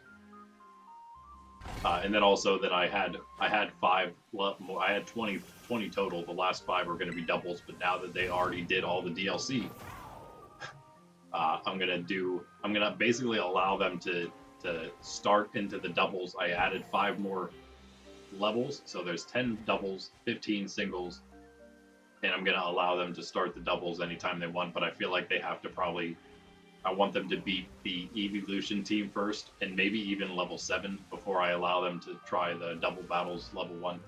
Just because then they'll have gotten through like all the easier teams that didn't have like full access to everything. Because I want all my doubles teams are gonna have full access to all moves and anything I want them to do, and so they're going to get wrecked hard the first battle, and they're gonna learn. And then maybe they're going to say, I want to do single battles again. And then we'll go back, which is fine. We'll go back and we'll do level 8 singles. And if they can beat that, then hopefully at that point they'll be like, okay, we need to think a little harder about what we're doing, right? And then maybe they'll use that next level 8 single battle, which will also be pretty tough, to train themselves even more. Since they don't seem to like yet want to challenge themselves in the game itself, I'm challenging them. And of course, great incentive saying that You get shinies as a reward. Not all the rewards were shinies. They were like level 2 and 4, I think, which were very easy. Level 2, they breezed through 1 and 2. 3 started giving them slight bit of trouble, but not really much. I think they just needed 1 extra. They both took two tries to beat it. Level 4 was a little tougher. Level 5 gave my younger nephew some trouble. So we'll see how they do with 6. I feel like they both needed a couple more than a couple tries to get through level 5. That was pretty much exactly my goal. So they're basically right on track with what I was the difficulty I was attempting to give them, and how quickly or whatever they were able to almost solve the puzzle, if you will. They might have needed a slight bit of guidance, but that's fine, because the more that they get that early, the less they need later, and then they can figure out those things, like the fact that my level 4 team was all dragon folk. Oh, these Fomantis are really throwing me off. The fact that my level 4 team was all dragons, it did eventually occur to my older nephew. I think maybe he had already beaten the team at that point, really, mid-battle. My younger nephew needs a little more help, but that's to be expected. I always say he can't even read yet, but he can technically, especially since he's now been playing the game for half a year, which in little kid terms is a long time, right? He's learned a lot in school this past half a year, grown a lot, so eventually he's going to realize he can read all of the stuff, and he doesn't have to just button mash A through all of the text. But yeah, it's good. It's good. They weren't getting all shiny rewards, but now since they have the DLC, and I can't give them any like extra different Pokemon that are cool that they couldn't get before. I had I can't remember what I planned. Poliwag probably was one of them. Just some Lapras, maybe even just a regular Lapras. Oh, Magmar or Electabuzz, that was one of the choices, but just regular ones. But now none of those can be prizes, because they can get their hands on all of them, so they're not worth it. So that means they literally get all shiny rewards from this point on. Pretty nice, huh? Plus, I added an extra 5 levels, so so there's another 20 rewards for them total to get through now. There was 20 to begin with. They did 5. I added 5 more. And luckily, I don't have to do a whole lot of thinking about what those 5 battle teams are going to be. They're double battles. I'm going to use the literal 5 teams I use at Blueberry Academy, which means they're going to be taking on Ogerpon, Blood Moon, Ursaluna, and Rotom 5 times in a row. 5 times in a row, Tom. Let's see if they can handle it. I'm kind of excited for those. I think they'll be fun. I think I'm going to start with those, and then make, of course, the last 5 battle teams harder and not so repetitive. That'll be kind of a nice. I feel like it'll be a nice introduction. Also, I was mentioning this earlier, I'm trying to do like a semi-rain team. I don't have anything with Drizzle, so I'm not using Pelipper. All I can think of is Pelipper and Toad, Politoed that would have Drizzle. So I'm just using like maybe a manual rain team if I feel like I want to. But a few water Pokemon. I have Kingdra with Swift Swim, so there's things that can happen there. But I also have Luminion with Tailwind. So the goal is to use a lot of Tailwind and Trick Room teams, and to try to get them used to seeing that kind of stuff. Yeah, they fought one of each in the Elite Four, BB Elite Four, but that's not much. To them, it's just it's just one gimmicky thing they saw one time. They wouldn't realize, and I assume that Pokemon put it in this game because it's like the most two prominent strategies in the game that you base everything else off of, it seems. I assume that's why they gave those strategies to the Elite Four, so people could kind of see them in action and be like, oh hey, that worked out well, I'm gonna try that thing. And then they later realize, oh hey, everyone else is doing these things too. Like it was all planned. Vulpix. Yeah, I was unlucky. No Vulpix. My last hunt here. I have one from Violet version. Really love to have more. Got a bunch of Alolan Vulpix. Man, that hunt went great. Which is amazing.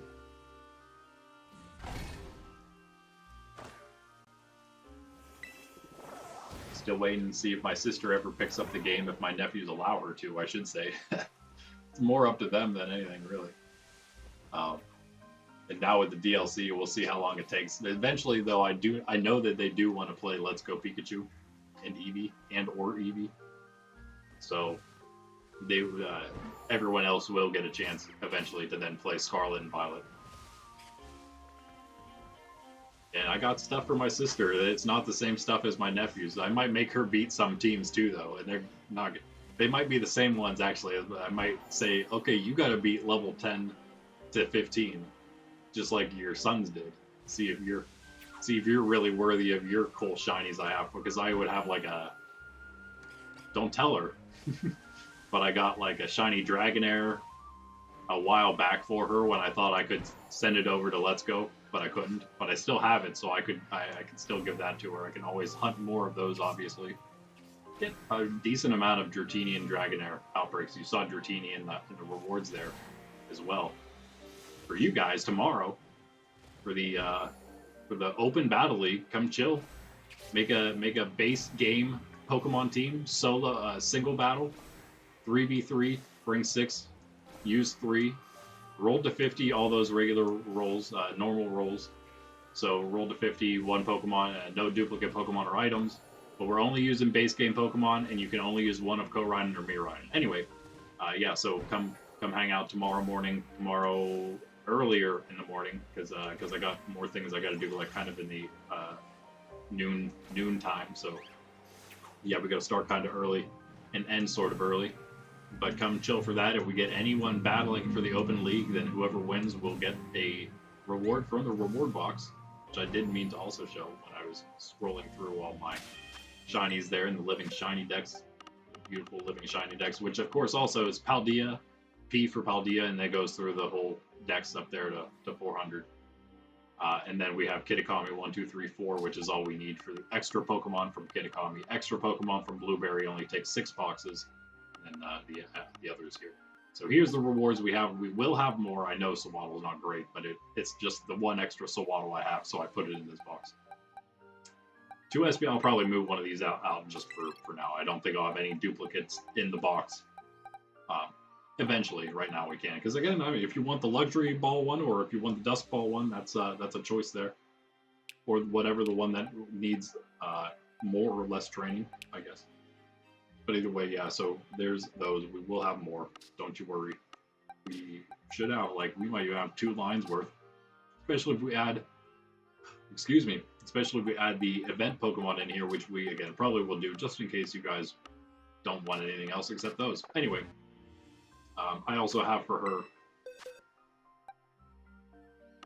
could actually, sorry you guys, I could actually give her one of those Espeon.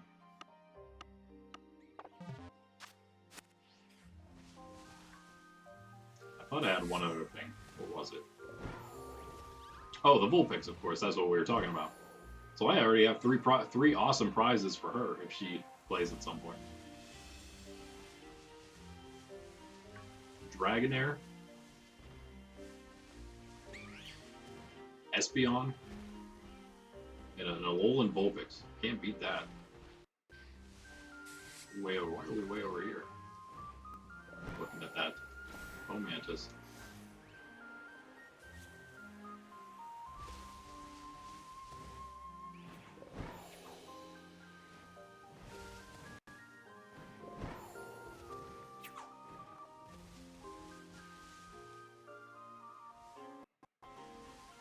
Actually hunted the Impidimp longer than Magby. Not that it matters, of course.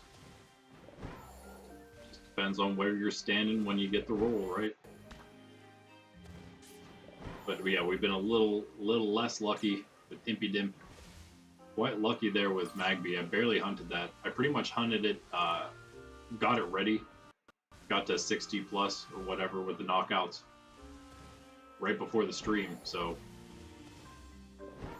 barely hunted it at all, just a little bit before I started. And it didn't take long, did it? Now this thing, I spent, I don't know, at least a couple hours probably at this point trying for an Impidimp. Yeah, maybe a couple hours, maybe. And I didn't spend all that much time, I guess, on this one. I had so many good hunts recently to do, so you know, you gotta choose. But I've been holding on to this one for a few days now, so I could get all of them, at least one from all of them. I didn't think it was gonna go as well as it did because it started off really, really poorly. Maybe that, you know what? Oh, that's probably the one I'm thinking of that I couldn't find anything, and I thought I blew all my luck on the 2 random shinies in Arceus. It was the last shiny starter that I caught. I was able to finally get one. It took forever. Man, that was annoying. But hey, it happens. You gotta roll with the punches, right? But we were able to get one. I thought though there was like 4 things I wanted to hunt though. As you can see, there's 2 on here. There's the shiny starter that I got, the last one I got. And then shiny Rotom I wanted as well. And so I was only able to get one of that starter Pokemon that is keeping a mystery for no reason other than I want to. Haha. We'll see it eventually. The new guy. The new guy. But yeah, I wanted more than one. Only could get one, especially again with getting the Rotom, which was pretty quick, luckily. And then after that, after I got Rotom, I spent a little bit of time trying to get Impidimp, and then other bits of time doing things like trying to train some Pokemon for my other character to use with my nephews, because again, those teams still need done. I'd like to get, obviously, all 5 of those battles. If I get all 5 of those double battles, first 5 double battle teams done, just again because I'm using them in Blueberry and the quest anyway, it's going to be a lot of battle teams finished right off the bat, right there. Done. And then I'll have evolutions. Hopefully it won't take too long to get the next one done for the single battle. I want to check out who I have in mind there. I'll let you guys know. I don't know how curious you guys are. Maybe you guys want to know. Why not? We're just chilling. We're just chilling. What these streams are for. Ask Me Anything style for these, basically for the Arceus streams, Tuesday and Thursday, we just casual playthrough or whatever. Right now it's Arceus because we just beat Scarlet version. Working our way backward until ZA comes out. Which sounds like it's going to be, so we did Scarlet, I think then we're doing Arceus, probably going to be ZA next, and then Sword or Shield, and then by then maybe Gen 10 will be out, so we'll move on to that, and then move our way back to BDSP, BD or SP. And that's that, I guess. That's all the Switch games, because we're doing Pikachu already in a video playthrough, which is going to be out again today, Monday, Wednesday, Friday. That's one thing that I'm a little behind on at the moment because of several different things going on. But no problem, it'll be out today. Anyway, yeah, those streams, AMA style, this one also, because we're just hanging out. And kind of the battle stream, but not really. If we get to, once we start getting people battling, won't really be time for that. Our Ironmon hard mode stream, that's Monday mornings, not really an Ask Me Anything style either, because I'm just trying to focus a lot harder on that. So not paying as much, I'm still watching chat, but I'm not paying a ton of attention, not trying to, you know, sit there and hold discussions while trying to blast through the game and not lose, as again it is hard mode. Our hard mode challenge, level 1 hard mode challenge, my first attempt at any hard mode challenge in Pokemon. I've never done any other like Nuzlocke or anything like that, any modded games or anything. I've seen a couple. I don't know if I really want to even try any of those. I don't really care about that. I find it a little. I don't even know if anybody else is the same as me, but I find it more interesting to just play. Not only the newest game, we're going to try all kinds of different games. I think it'd be fun to do all of them. But I think it's interesting to try this with the newest game and just restrict yourself, make your own rules, make it harder and harder as you go. Trying to get my nephews on board with that, but again, they don't even want to challenge themselves in the playthroughs they're doing now. So Maybe eventually, once they do. What I want is to see if they will do. See how we do this. I guess it wouldn't work because you would need. Oh wait, I'm gonna find out. Actually, I take it back. I'm gonna find out. Yeah, I don't know how it all works, but the fact that you can get to Blueberry, I haven't done it yet, so I don't know how the quest would work if it cuts you off at some point. But the fact you can get to, no way, no way, yo, Troy, Troy, if you ever come back to us, I just found the basic evolution of your favorite shiny Pokemon. Yes, I still remember, brother. Yes, I still remember. And look at that. I cannot believe it. Wow. That's amazing. Sweet. Talking about those random shinies, man. Love them. Especially when it's something as cool as that. These are the ones, I don't know. I feel like we keep it a Phantump in case we find a shiny Trevenant. Because again, remember, I found that shiny Psyduck. I evolved it, and then I found a shiny Golduck afterward. Which is fine, again, who cares? Now we got 2 shiny Golduck, whatever. 2 different games, so it's all good. And now we have a shiny Phantump. I can't believe it. Not what we're looking for, but that works. What was I saying before that happened? Something unimportant, probably, as usual.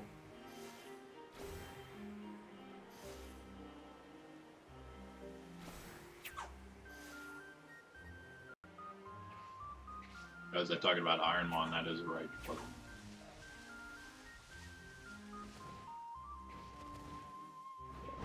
Oh, yeah. Oh, that's right. Yeah, I was gonna say, the fact you can get to Blueberry right after you finish the intro to Kitakami, which you can do right after you do the intro to Paldea, the base game, leads me to believe that that Blueberry also can be low rolled, if you will, and that everything's low level when you get there. Huh. What I was thinking would be fun is if my nephews and I, there's 2 of them, so maybe I see if one of them has a preference. I usually ask my younger nephew to choose first since he's the younger one, and we'll have more of an issue with getting something he doesn't want. So let him choose from everything first. Which place he wants to start at or play only at for like a different playthrough, for like a hard mode challenge together, like a group hard mode challenge.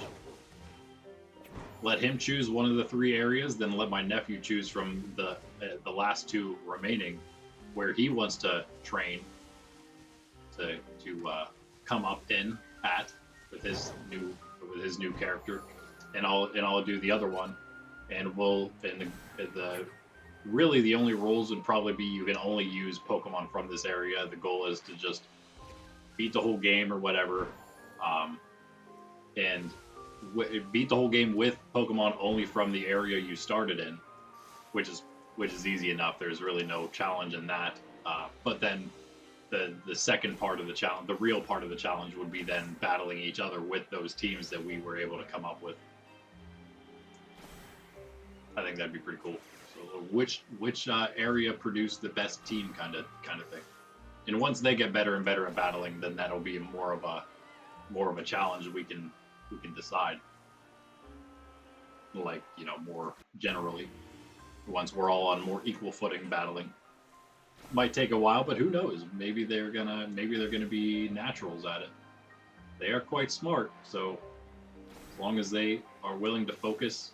I love, and Wolfie BGC even talked about this recently. I was like, bro, yes, because I've been saying it pretty much since I started playing the video game and got it for my nephews, that there's so many things, similarities it has with chess. Not this, but the battling itself. And it's great. I mean, it's funny because one of my nephew's teachers told him he needs to learn patience, and so he said that he needs to learn how to play chess a while ago, and he did. They did. Both of them know how to play pretty well. I mean, well enough for kids. They know what they're doing.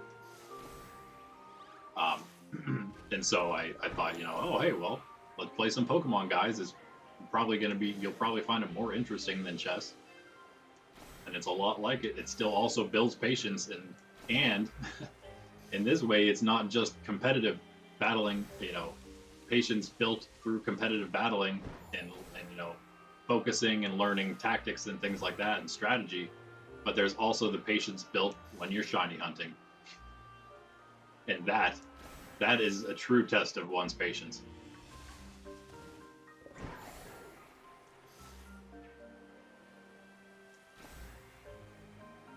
I think one thing though that we might do for that challenge, probably will do. Um, Everybody does Kitakami up to getting the experience charm, which is pretty early on. You don't really have to do much of anything. You just do a couple quest battle, like a couple story battles, run through everything. I think that's going to be for whoever's not in Kitakami can't actually do anything except all you have to do is start the story. You battle Carmen and Kieran once each. You go to the first signpost. You go to the second signpost. You battle Kieran again? No, I don't think you battle anyone again. You do those signposts. You go up to the Ogre's Lair. You go back down. You go to the festival. You do Ogre Alston, and then you get the experience charm. So you really don't have to gain much experience outside of your place. Just a very little bit. So I think we'll do that. Everyone can get the experience charm. Then I feel like then everyone will be on equal footing with that in that case. Because if not, then only the Kitakami person will get the experience charm, and that very early in the game. I have no idea how it'll work. I actually just started. I'm playing a random character I have on one of my. By the way, I have a new profile up here. I didn't know what to name it, so I just named it Catholic in all capitals, so you can see what we're all about here, in case I ever hover over that. But player 2 has some random characters I have on there, and I've been kind of testing things with. So I'm currently in the process of testing that on there. Yeah. Slightly testing it. I actually went with the Scarlet version 1. I have a Scarlet and a Violet one. The Scarlet version 1 is testing what I was just talking about, how easy it is to just go to Kitakami without doing much of anything else and getting the experience charm and then kind of getting out of there, which again takes no effort at all. And the other thing was that you do get that egg, and I feel like that'll probably be a thing too, because if not, the egg kind of seems super useless. It's even more annoying, that egg you get in Kitakami from Jacques, I guess is just completely random which of the 3 Sinnoh starters you get from that. You can either get Turtwig, Piplup, or Chimchar. All 3 of us, me, and both my nephews, on the playthroughs, my playthrough I do with them, and they're both their mains, we all started with a different starter.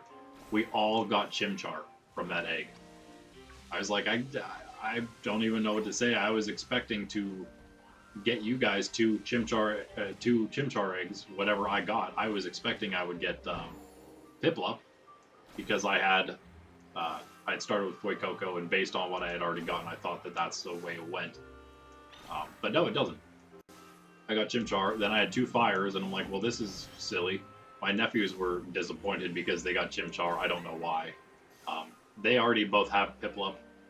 I gave one of my nephews a Piplup from Pokemon Go. He's bred it already, so they have more Piplups already that are technically from Scarlet and Violet, because they're hatched there. They wanted Turtwig though, which would have been nice. That was what my hope was, that we would all get a different one, and we'd all then be able to trade eggs of those to each other, and then we'd all have all 3 of them. Nope. That's not how Pokemon decided to do that one. And then I was doing this example test run on my different Scarlet version. I started with Sprigatito, and I'm like, okay, great, yeah, I'll grab that egg, and I'll use that egg as part of my team when I go through Paldea. I got Turtwig. Of course, I got Turtwig. Why not? Why wouldn't I get the grass type when I have the grass starter? So I've done it 4 times now. Gotten that egg 4 times. The first 2 characters, both of them worked out to make me think that it was going to be based on the starter, because I got Turtwig when I started with Quaxley, and I got a Piplup when I started with Sprigatito. Or, I'm sorry, Piplup when I started with Fuecoco, which is why I thought I'd get a Piplup again when I started with Fuecoco. Kind of crazy, what you need to do then, and it's really no issue, as long as you don't mess anything up in the meantime. There's not a whole lot of time in between, I guess, probably. But if you right before you get the egg, just save the game, turn off autosave, go through the rigmarole, do that. So yeah, turn off autosave, save the game, and then get the egg, hatch the egg. If it's not what you want, reset. You gotta do all that over again, but that's how you have to save before you get the egg. As soon as you get it, it's locked in what it's gonna be.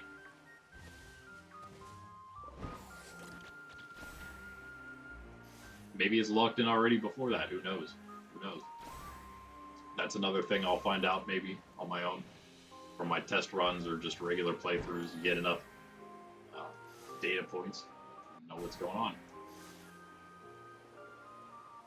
I'll probably try that if we do that with my nephews, or again, I do have the Violet version character I'm doing a similar thing on. Probably do that there. And that's the one I'm gonna see what happens if I start in Kitakami. And now I know for sure, and I did know, I saw it on, when I was looking things up a while ago, that you could start any time you can go there. If you go after your champion, then everything's rolled to a high level like it is now for us here. But if you come here in the beginning of the game after the intro, then you are at everything's like you're going through a normal game from the very beginning. Everything's going to be like getting stronger and stronger as you go through. Kind of looking forward to seeing how that works in both the other areas. If you start there, especially in Blueberry because of the all double battles. Like, Lacey's is she gonna have an Excadrill right off the bat? So, it was a little tougher than you may expect right off the bat here. They don't take it, like, super easy on you. I think Carmen had 3 Pokemon, Kieran had 4 to start.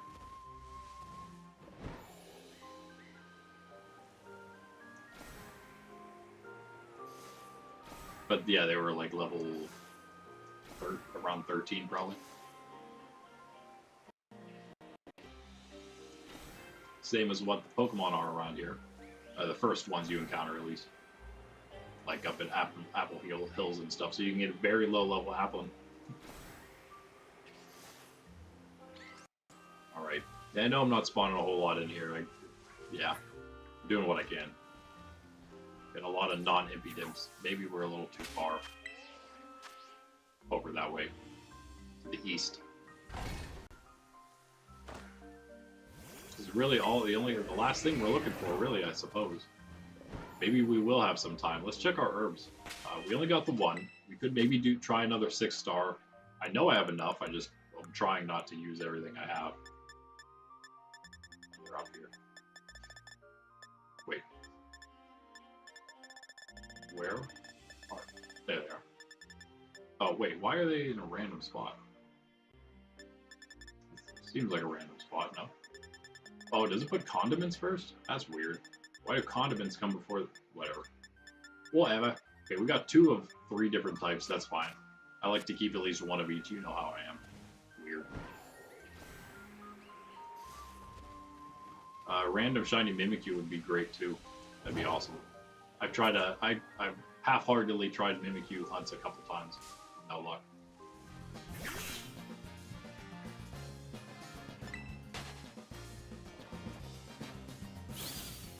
See, maybe if Shiny comes back, we'll be able to maybe just knock out a quick group quest, get ourselves 1 more legendary each, right? And I can't believe we got a shiny Phantom. I'm always kind of keeping my eye out for the Phantoms because one, they're tiny, they're kind of hard to, they're sort of hard to tell, not too hard, but kind of. But also because our buddy Troy, I know you. Oh, Goku, that's what you changed your name to on here. I know that he had you asked me, Troy. You asked me what my favorite shiny was, and I was like, "There's no way I can answer that question. That's just nope, too hard for me." And you said shiny Trevenant, and I looked it up. I'm like, "Yeah, that's an awesome Pokemon." And now we have a shiny Phantom. Can't believe it. Troy, I never know. I don't know if you ever watch any of these VODs, but I am curious if you play the video game. We'll get you, Shiny, me. I'll hang out. Got a couple other bros that'll stop by one of these days again. Remember that one day we were streaming? We had a bunch of guys stop by. We're gonna do some Union Arena. It's a little like Union Arena, yeah. That's a game. Union Square, circle with each other. We did do a little bit of group stuff that day, and we're going to even do some more. Didn't quite get to it. Because it was at the end, of course. And then we hung out the next day. Didn't have anybody really come back. That's okay. You know, things happen. It's like running out of coffee.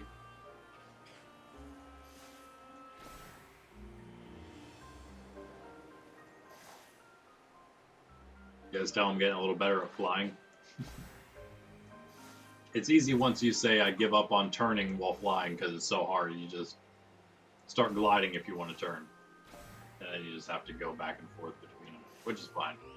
Just keep on clicking. Click, click, click, click, click, click, click, click, click, click, click. We're still flying. We're still flying. I can't wait though till my nephews realize that you can unlock flying permanently. It is probably by far one of the best parts of the game. That being said, how many games now though have they made that you're able to fly in? Because this isn't the first one, is it? First one I played, because again, the last game I played was Generation 4.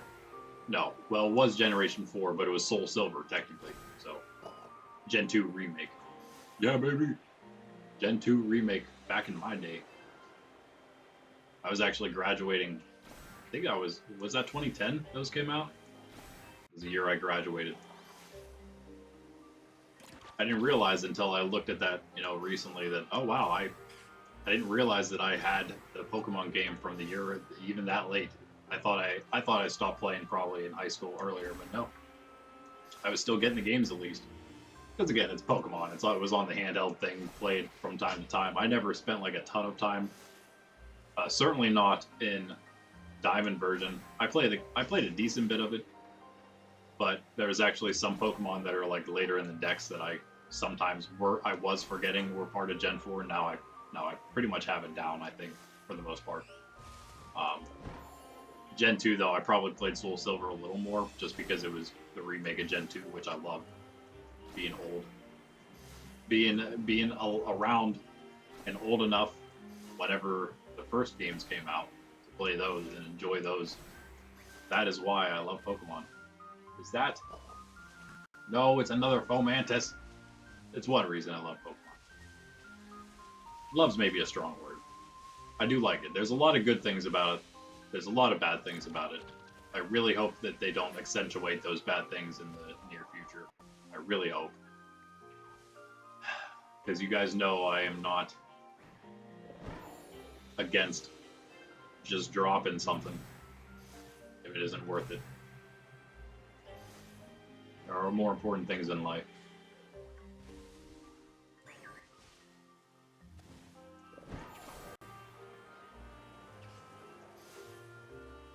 And I am not one who wants to support ne'er-do-wells. So we'll see. We'll see. We'll give them a chance. Still. Other than that kind of nonsense stuff, the game's great. But at the same time, guys, we have here so many great game ideas, games already in the making, created, played with the nephews and other family members. Uh, I should really say other family members. My nephews have barely played the games I made. Play Pokemon with me. They don't play my games. other family members play my games more. They do. They play some of them. It's been a bit, and they were a little younger, and they get bored easier. It's a little more bored. I can get it. I understand. If it doesn't have all the bells and whistles yet, and all the pretty colors and characters and all that kind of stuff yet, and it's just kind of a sort of a blank board. Maybe can't capture the attention as much as I'd like. But it is just prototypes, you know how that goes. So the older kids, my nieces and my sister, they played several times with me. I got a great game. We played several times. My nephews played it too because it's a pretty good one. I think we've all played it a couple times now, several times, maybe 3. Called Black Dragon's Lair. It's actually part of a story series called Fantasy Realms, Fantasy Age. That's what I went with. Yeah, it's been a while, but yeah, we have several Fantasy Age games in the works.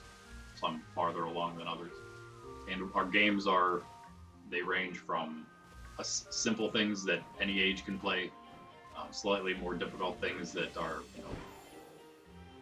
not like that don't take like extra purchases and things and time involved, but still like strategic kind of games. If that makes sense.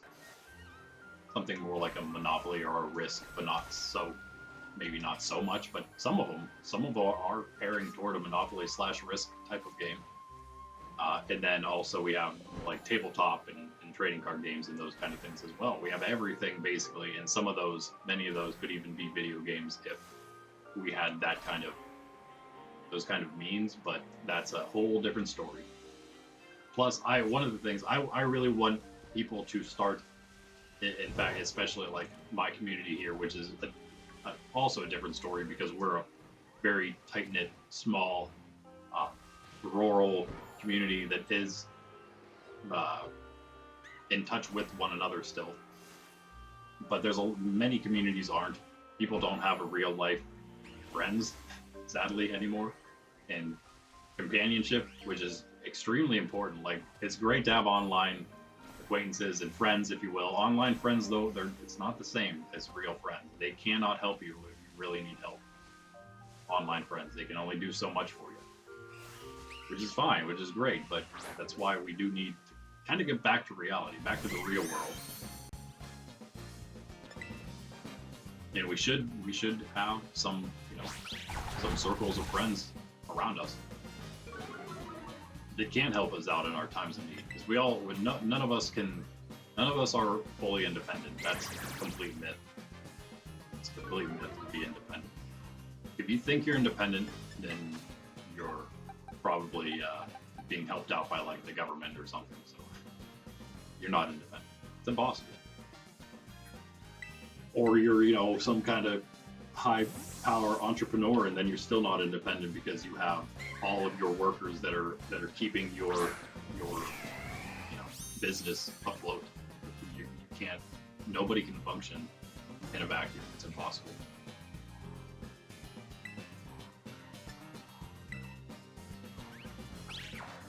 That all being said, just to say that's kind of why we want to focus on things that can be done in person. Right? We want to come together and play games, not just play video games in our house by ourselves.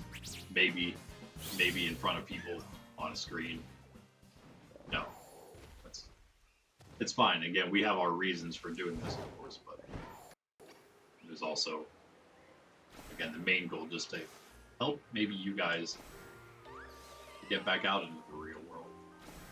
Some of you, the ones who need it. I know there's a lot. I come from the same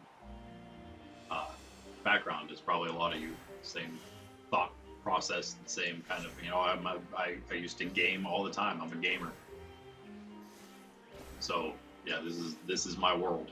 all types of different games, not necessarily Pokemon. Most of the time, not Pokemon. This is pretty new, and I'm doing this because it's more wholesome than most other things are, and I can actually, you know, hang out with my nephews, you know, and play the game, and don't have to worry about crazy things for the most part. That's again what I'm talking about, though, with the different philosophical nonsense. You have to worry about it everything these days. And that's exactly why we make our own games, because eventually I have a feeling that some people, you know, some people may see the light, some people may step out of the cave finally, but the majority aren't, and eventually things are just going to get worse and worse and worse. And we're really not going to have any wholesome entertainment, wholesome places to go anymore at all, including Pokemon probably. So that is a very big reason that I started doing things on my own. I enjoy it as well, there's that, but I want to give you guys a lot of wholesome stuff, specifically in the future whenever all the slightly wholesome things become a lot less wholesome. And the more people we have that get on board with that and can and want to help, the better and better it's going to be, obviously. Can't wait, guys. Can't wait. We do have some things, like I said, in the works.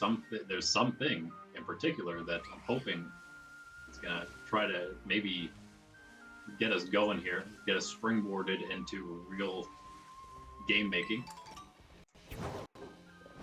make a name for us in cooperation with another company or whatever to get it done, but then be able to make our name for ourselves in sort of the gaming world, in a sense, the Catholic and the gaming world, kind of a mixture, right? Because, you know, back in the day, whenever Catholics actually had more say in things, whenever people were more Catholic, when people were more faithful in general, more religious, you couldn't just put anything on TV that you wanted. There was actually a treaty. Is that the word I'm looking for? Kind of like a treaty or a pact that was signed by many in the film industry. That was saying that they were going to keep the content in film wholesome and family friendly enough, and basically just non-sinful. Well, you see how long that lasted.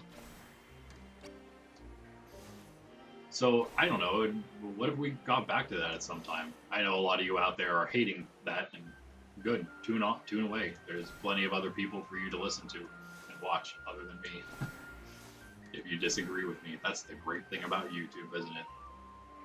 There's other people you can watch that you can agree with everything they say if you don't want to listen to me. By all means, please. But wouldn't it be great if we could get back to something like that, where people that made things actually cared about the souls of those who were going to be consuming those things? Yeah, we're a long way away from that. We're a long way off. But there are people out there that want those things, whether it's just a matter of coming together.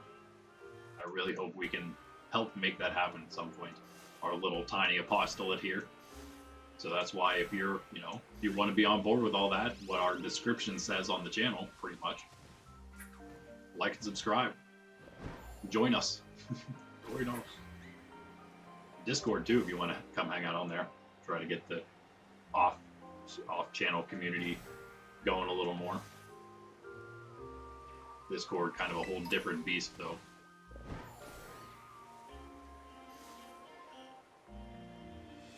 Yeah, really no luck, huh? No luck here. Can't get too picky, though. We got the Magby pretty quick. We got the Shiny Phantom randomly, which is just awesome. Of all the things we could get, that's a great one.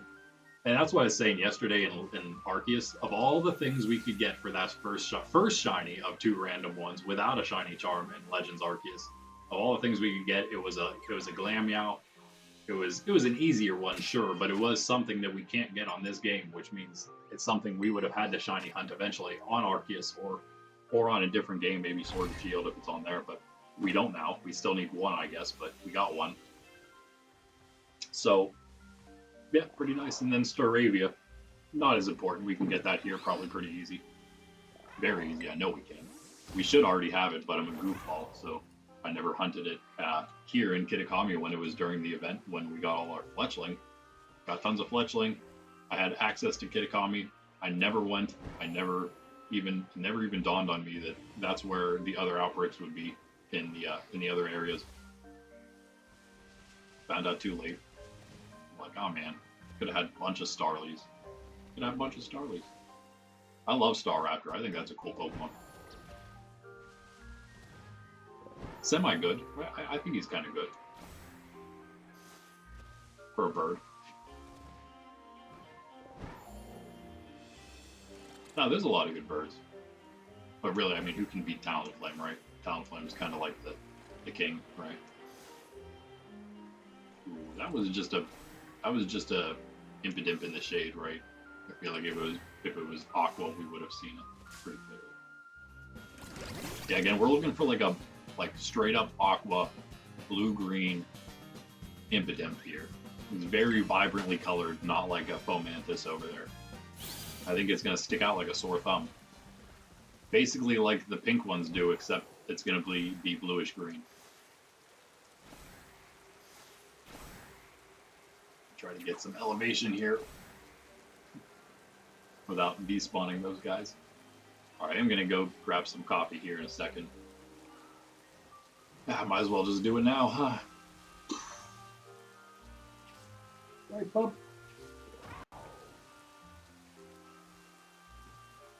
Alright. Not you. Not you. Okay, we're gonna still be here for maybe another, maybe not quite 2 hours, but a bit close to that.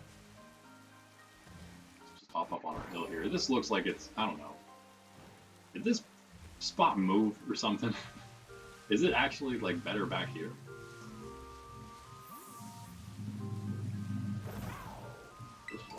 It can't be. Look at all these things spawning already right here. That's what that's what you've got to base it on. When you're in these DLC areas, it seems. That's why flying always helps too. And you're like, okay, where are the things spawning at? It's crazy that they're spawning here. I think those are part of it. Maybe. Way up here. Way over there. So it must be like right here then. Okay, yeah, let's try it right here instead. Trees usually don't pose a problem for setting up a picnic, I think. Yeah, you literally set it up right next to it. I don't think you can set the picnic up in the tree, but right next to it works. It's a beautiful picnic spot, isn't it? Don't you wish you had a fold-out picnic table that you could stuff in your bag? How does that work? Right, this is a good time to take a break because it's raining and it's harder to see, obviously. So I will BRB with some more coffee.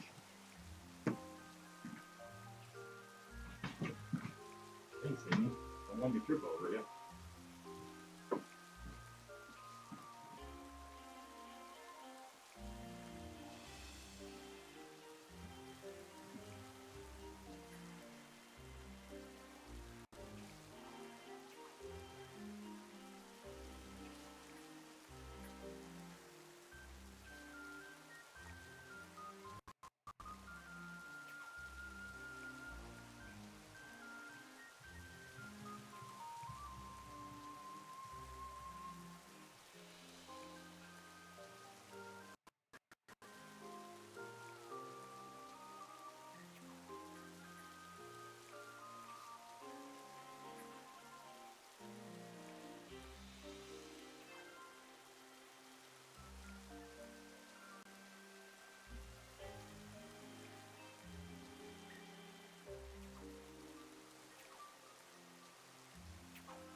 It's our destroyed couch here.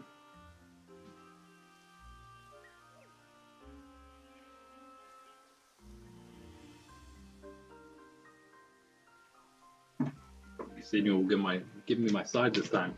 Give me 1 second.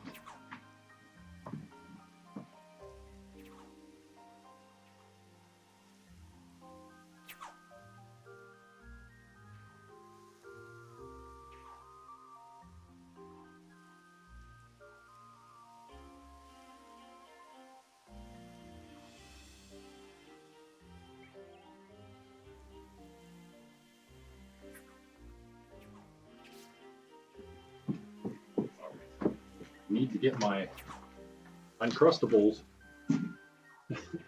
frozen peanut butter and jelly sandwich for lunch later after the stream. Takes about an hour or so to unthaw. So all right, let us. I thought about it while I was gone. What we could do hopefully after we find an Impidimp here, is reset my clock, because while we can actually do it anytime we want to get new outbreaks, literally anytime you want. You just do the little clock trick and boom, new outbreaks for you. Same with raids, reset anything you want. Like that. But I don't really do that all that much, especially because you don't need to. Most of the time, if you have 1 or 2 things to hunt, you're usually spending all day doing that. So, however, come here, pup. Come on.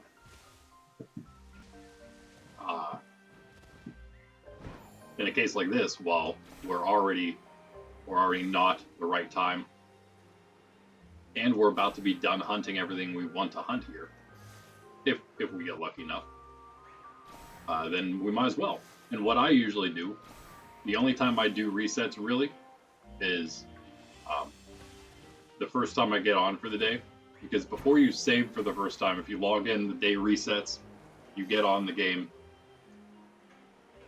It gives you new raids, new outbreaks, all that stuff, right? If you don't save your game and you close it and you go back in, it's going to re-roll all that stuff for you because you never saved the game, and it thinks you're logging back in for the first time for the day. It's all different. So that's all you really need to do. To reset 1 time for the day, and then you wait till you get what you want, and then boom, have at it. Now, of course, if you're like grinding out terror raids or something, that's a different story. You're gonna have to just, do your thing. But we've never done that. I have ground out some terror raids, but I've never had to do that. In fact, the only few times that I reset the crystals during the day to try to do more, it was there were times when there was a raid event going on or it just ended, so I could actually use that by just for the reset by just logging in, getting online. Like we could do this time. Actually did do this time already because we got online already. So yeah, if we would look here, that's crazy. So it makes sense. It's nuts because, and I guess they must do it more often than just this time. I suppose at one point they had, was it Rayquaza that was actually a terror raid? But yeah, Metagross, a Pokemon you can't even get here, is the raid. There he is, right? Is that him? No, wait, that's right. We didn't do our 6-star here, so.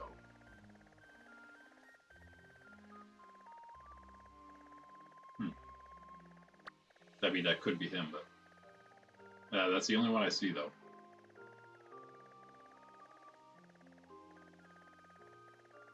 Oh, was it just saying get ready for it next week, maybe? Probably. Yeah, it seemed like it was too soon for it to come out. That's good. Gives me more time. I'll need it. Let's actually try, though.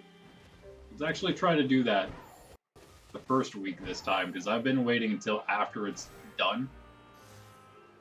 And like I've mentioned in the past, if you do that, you can save the things for however long you want. Like, if you could technically do whoever, Mighty Salamence, say you still have Mighty Salamence raids, you could do those ad infinitum as long as you don't reconnect to the internet ever. It'll just keep on giving you Mighty Salamence raids every day. Even if you do the clock trick, you can do them as many times during the day, you know, as you want. Even if, as long as you can solo them, you can grind those as long as you want. But as soon as you get online, they'll reset, of course, because you'll get the newest stuff. But I'm doing that with outbreaks. Right now, I still have them until I mess it up, or hopefully finish the hunting and just, you know, end it for myself the correct way. It doesn't tend to happen, but hopefully I get enough before I mess it up. That's what I'm going to do on my pilot version. Try to get these 3 new event outbreak shinies, a bunch of them for you guys.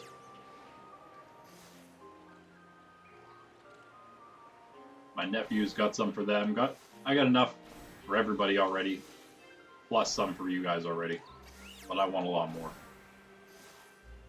We're gonna have a little shiny bank. And those event ones are so awesome because, like, yeah, they're amazing for a second, for a moment, until then you're like, okay, now I have like 10 shiny Growlithe, so the luster has kind of gone out of it a bit. But once, you know, say a year or so from now, a lot of people won't have been around whenever, just because they may not have been playing exactly the time the shiny Growlithe were around, and that's going to be like, oh man, shiny Growlithe. You have 5, 6, 7 shiny Growlithe? Oh my goodness, that's amazing. We'll have a ton to give away. So I think they'll definitely all be worth it, certainly in the future. Like even Starly right now. Starly and the Pick-a-Pecks that were there with Fletchling, I'm like, oh man, if only I would have had some of those, because I still don't have any now. Easy things to hunt, but it would have been nice to just knock all those out. Plus, Shiny Toucan is amazing. I love Shiny Toucan. We kind of go out. We went back to our old area. Let's try to stick around over here. I guess it's a little better.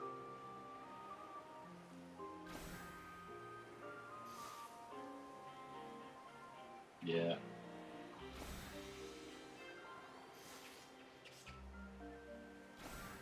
If I were to choose my favorite shiny hunting method of movement or whatever, of respawning them, it would definitely be just floating, flying around, lazily listing through the sky.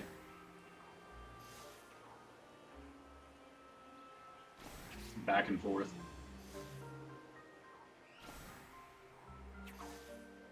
Most of the time you don't have to worry about despawning stuff. I mean, it's pretty slow pace in my opinion. As long as you're careful enough about it. You could start picking up some speed, and that can be dangerous, but I mean, look how slow you could go if you want to.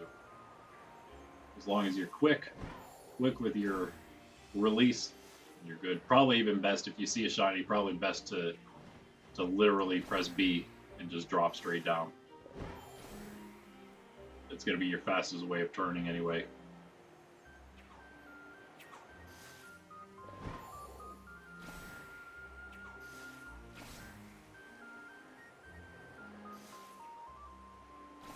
I mentioned way in the past when we were probably around when we unlocked gliding. Honestly, I was talking about how much I loved MMO in the past that I played. Probably one of my favorite games of all time. Probably my favorite MMO. It's certainly top 3, and it's not even around anymore, which makes me sad. But gliding was kind of pretty prominent in that game, and it was definitely one of my favorite parts of that game too. I was an expert for sure at it.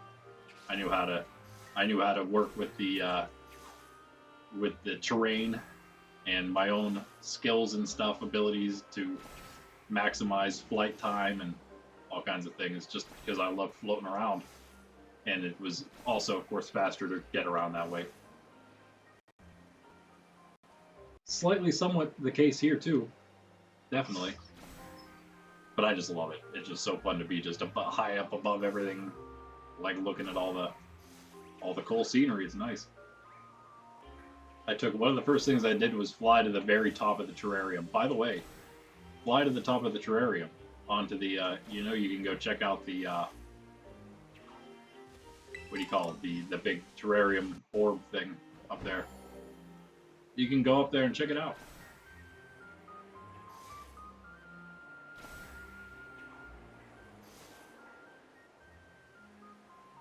But I took a picture, a screenshot of me at like the very, very, very, very top of it, where you can almost see the entire. You can't because it's so big, but you can almost see the entire terrarium.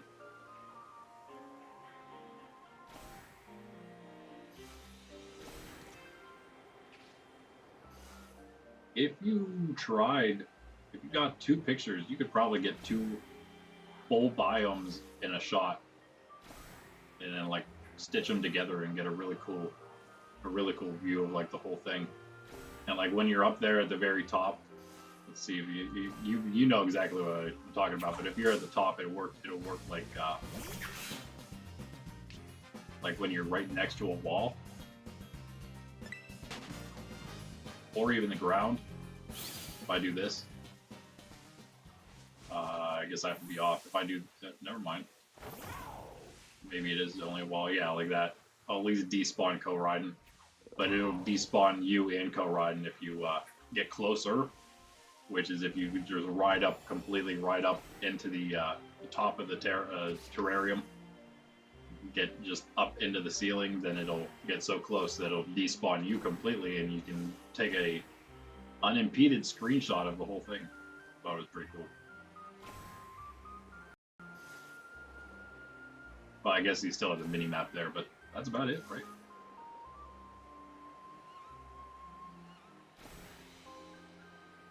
Alright guys, beggars can't be choosers.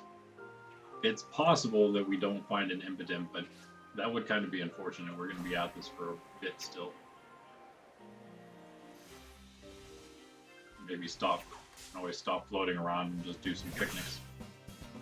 If I really wanted to, I could do a picnic and try to find one that way. Ah, okay. For the sake of the stream, let's do it. Let's picnic and let's try to find quickly a shiny Impidimp here. And whenever this happens, of course, it means we're going to definitely be here for a half hour doing this. Use up our sandwich fully. So maybe, if we're lucky, maybe we'll find more than one. That'd be great.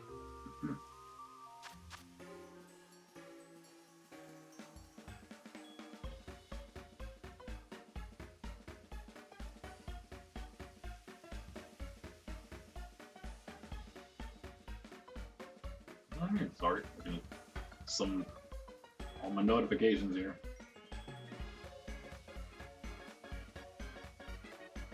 So, don't worry, just stab my finger into my cracking phone screen protector. You know how that is, little pieces of glass. Getting shoved into your finger. Okay, you need to check the, this is the first time I'm ever doing, should we do dark or, oh yeah, you got it good. Should we do dark or fairy here? Like, wait, oh man, stop it. Can't use my controller, my middle finger now. Give me 1 second here. Is Impidimp just one of those, or is he also Dark Fairy?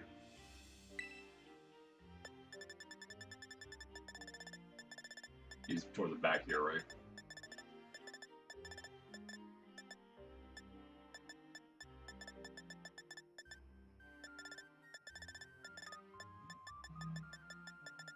Somewhere here, right? There. Yes, you are. Okay. What do we, there's a couple fairies around here, huh?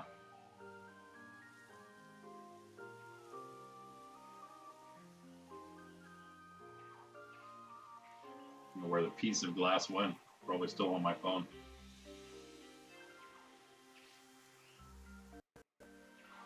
It's like a little pinprick on my finger, so it keeps beating up.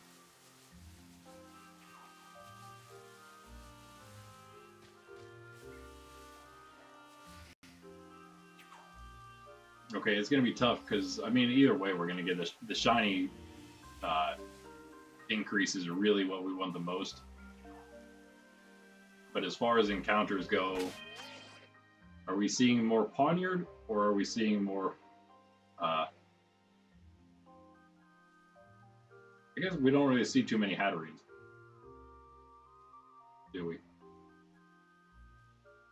Man, not bleeding, you weird thing.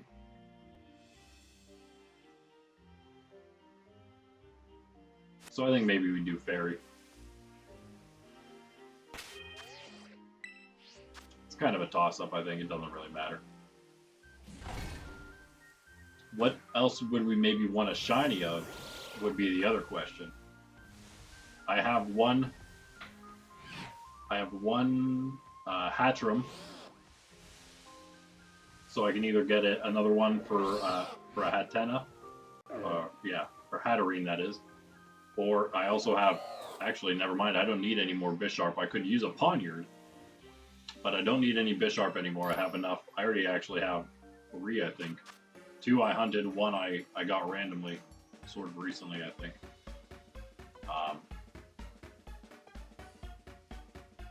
Yeah, sorry, my finger is still bleeding. Just a tiny, tiny, tiny little pinhole. It just keeps...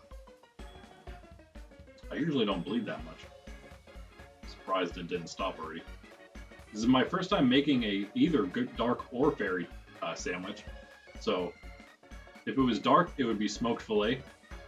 I'm kind of glad we're going to do fairy then, because we just need extra tomato. This is going to be one of the easiest ones we had to do for sure, I think. And then any 2 of these, keep double spicy.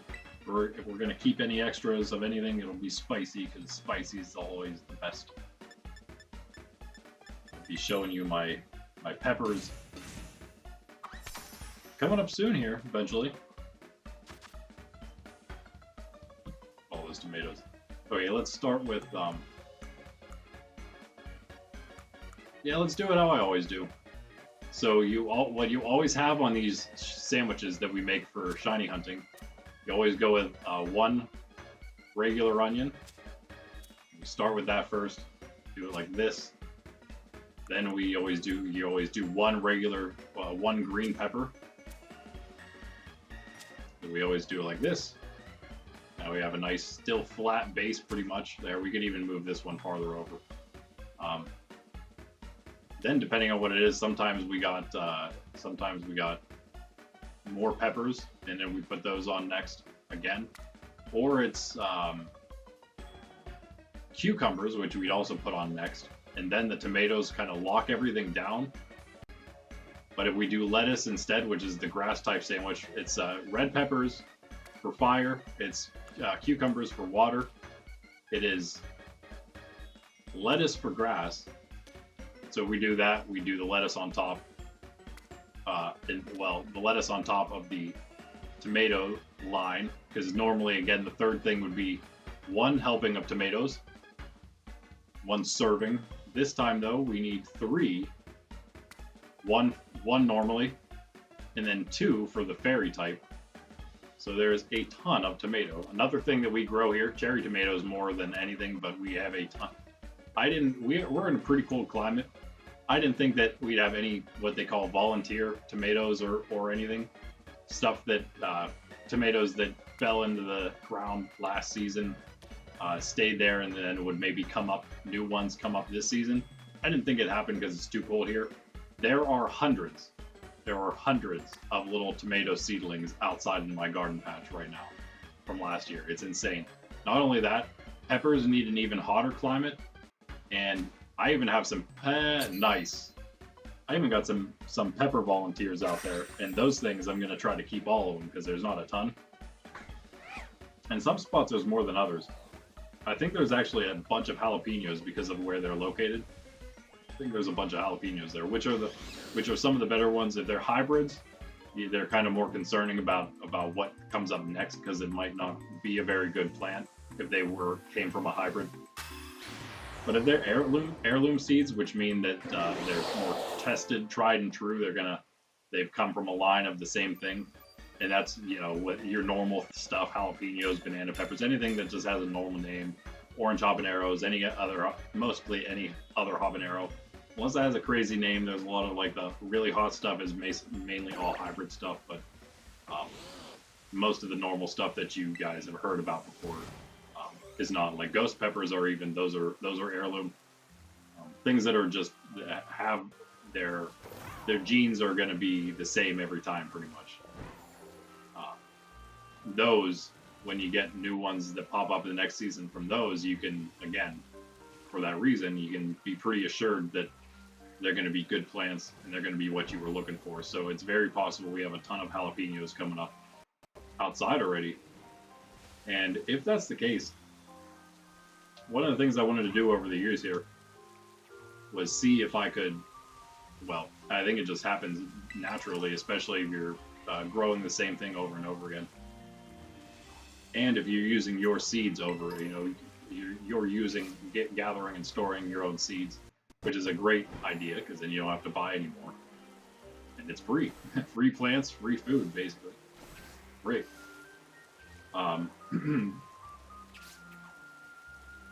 Where is I going with that? About the storing seeds. Oh, eventually getting to the point where those plants are hardier because of my area, my climate. They'll get more accustomed, the plants themselves, to this place, and they'll get better. I'm hoping they'll then be better and better every year, and those seeds will almost become, they'll still be heirloom-like. They'll be more or less they'll be in the process of being hybridized in a sense by my selection process, a natural, a sort of not necessarily natural, but a sort of my own selection of what it turns out best. Just naturally, whatever comes up best, I'll save those. And those seeds will be the ones that go on to the next year. Natural selection in a sense. And eventually, I'll be working with my own seeds, and they will be like top tier for my climate. And I'll be producing. I'm hoping this will be the case. Very nice. In this case, it'd be like jalapenos, banana peppers, like the main ones. The trifecta, cayennes, habaneros, and then they'd be what you'd call stable hybrid, which is kind of like it's between an heirloom and a hybrid itself, where it is it's not necessarily an heirloom, but you can pretty much count on the things you're going to get from the seeds themselves, that they're going to be the same every time or close enough to it. So that would be cool. And pretty much making my own hybrid eventually, which a lot of people do. A lot of more natural gardeners and things do that.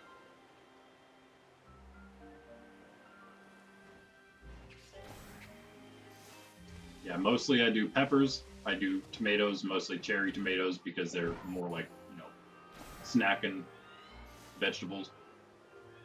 And cucumbers, because those are also snacking vegetables and they're amazing, and you can make pickles with them. So I grow a ton of cucumbers, ton of tomatoes, ton of peppers, some other things too. And the initial goal was to actually do it like an orchard and be more of like a fruit gardener. Because again, I was kind of going for things that you could snack on. We have a lot of farms here already where I live, so we don't need more of like regular produce kind of stuff. But I do love peppers, and I was gonna do sauces and spices and things like that. Nobody really does hot peppers and stuff around here, so that's kind of more niche as well. And same kind of the same with cherry tomatoes. Like it's sort of like you just sit those out in little bundles outside on a thing, and be like, take one for $1 or whatever. So nothing crazy, but still pretty great, I think. That's why I wanted to go with something like that, and again, be able to make my own pickles with the cucumbers and other stuff, using my own spices and things. Also growing a bunch of garlic for that reason. Maybe even try to venture into all the different kinds of spices I can do. I also have herbs I grow, but those are pretty easy.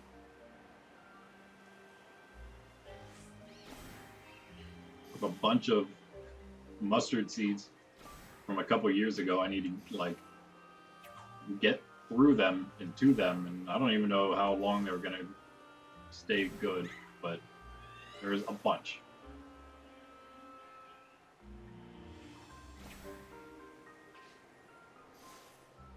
And we are sandwiched here. And again, more Mimikyu. I didn't think about the Mimikyus. But less Fomantis, so maybe we won't be thrown off. Romantis.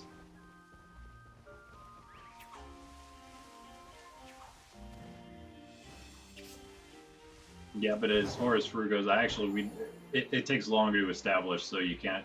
So that's why I got into peppers, tomatoes, and cucumbers more initially here in the short term, because you got to establish fruit trees and things like that, even bushes and stuff. Luckily, actually, here at my grandparents' house where I'm living now, my late grandparents' house where I'm living now. They have a bunch of blueberries. My grandma had a bunch of blueberries here, which are still doing great. So I already have that established. That's pretty good. Got a ton last year, as always. Those are well established. I was even going to add a couple more in, but I didn't do it yet. We got a couple apple trees at my parents' house. Going to make a crop, maybe, hopefully. Because they're doing pretty well. The goal was to see how a couple would do, and then work from there. And they seem like they've established themselves in this last 2 years, I guess, now. Gonna have to wait a little longer to get anything from them. They're still very tiny, but I think it is gonna work out. We might get some more here. We'll see. I wanted to do maybe some different things. If we're gonna do a bunch of apples there. My mom likes apples. I love apples. Sydney loves apples. She's just, I mean, she goes crazy for everything, but she loves apples. Chips, apples, her special peanut butter snacks. Something else I'm forgetting that she really, really likes. But anyway, yeah, I was gonna do different things like, we also have some grapes. They weren't working out as well, but they should be fine if we just maybe start some new ones over. We'll be all right. But I was gonna do grapes and apples almost together. I may have to rethink that. That was before I started streaming and working on this channel so heavily, so I'm not going to have as much time as I had planned on doing for cultivating all that. But my goal is to be able to set it up in such a way that it doesn't require that much work.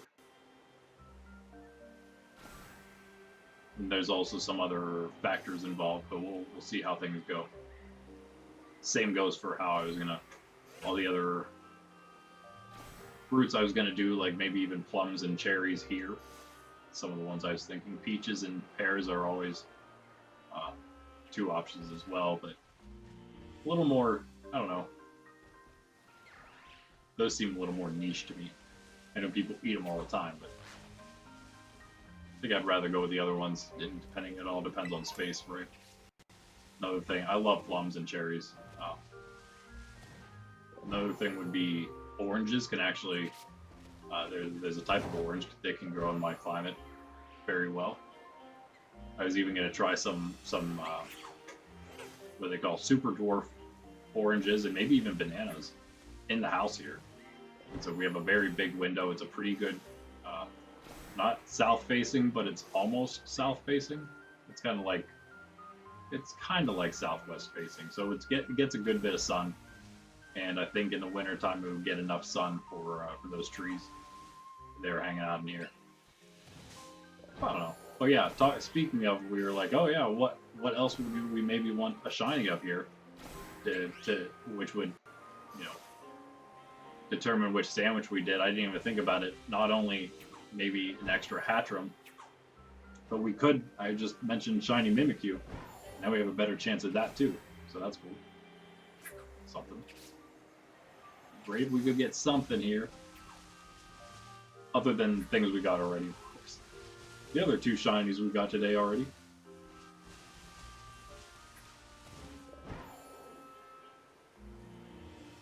Get more Grims, of course.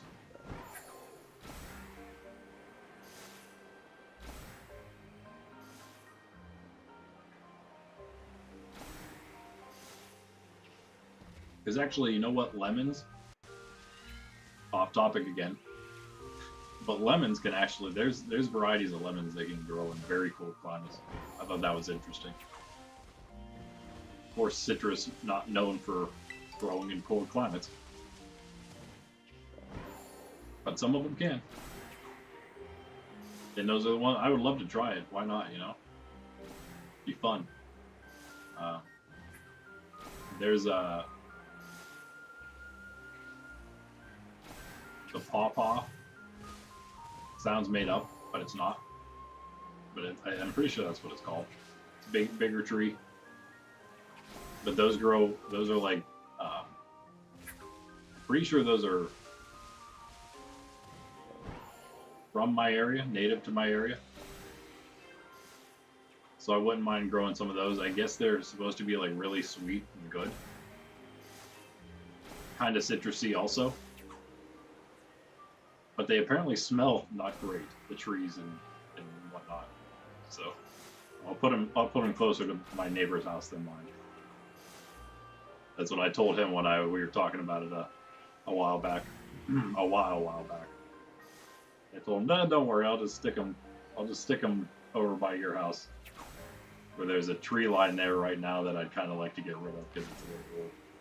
But I only want to get rid of it if I can start replacing it.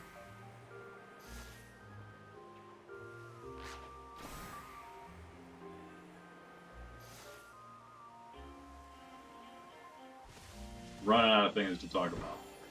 That's never the case. But seriously, it'd be great if we could just find one of these Impidimp here. If we can get at least one, we know we don't need to hunt any farther after our sandwich wears out.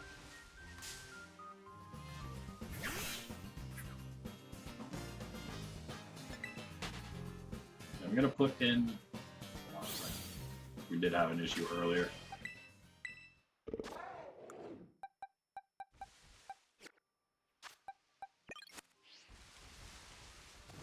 Been our fastest Pokemon in front, so if we need to run,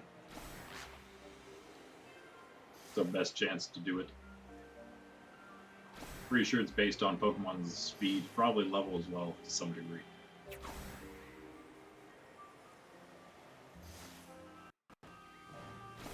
And Shiny Mimikyu is basically just gray instead of yellowish gray. Slightly hard to see, but I think we'll be able to. We picked out that Phantom. It's probably just as difficult as that, maybe a little easier because it's bigger. But what we really want is a turquoise, vibrant turquoise Impidimp. Come on, man. Where are you? You're here somewhere, I know it.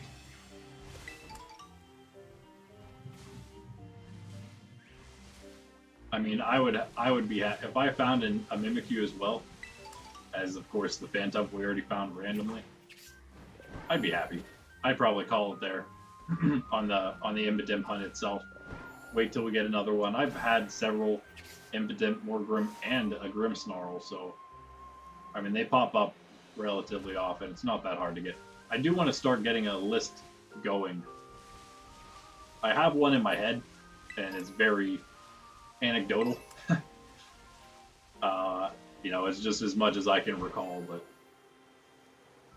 if I maybe, I don't know, maybe I'll try to. The easiest thing maybe would be to screenshot. I would just have to stay on top of inputting the data in like whatever, a spreadsheet or something.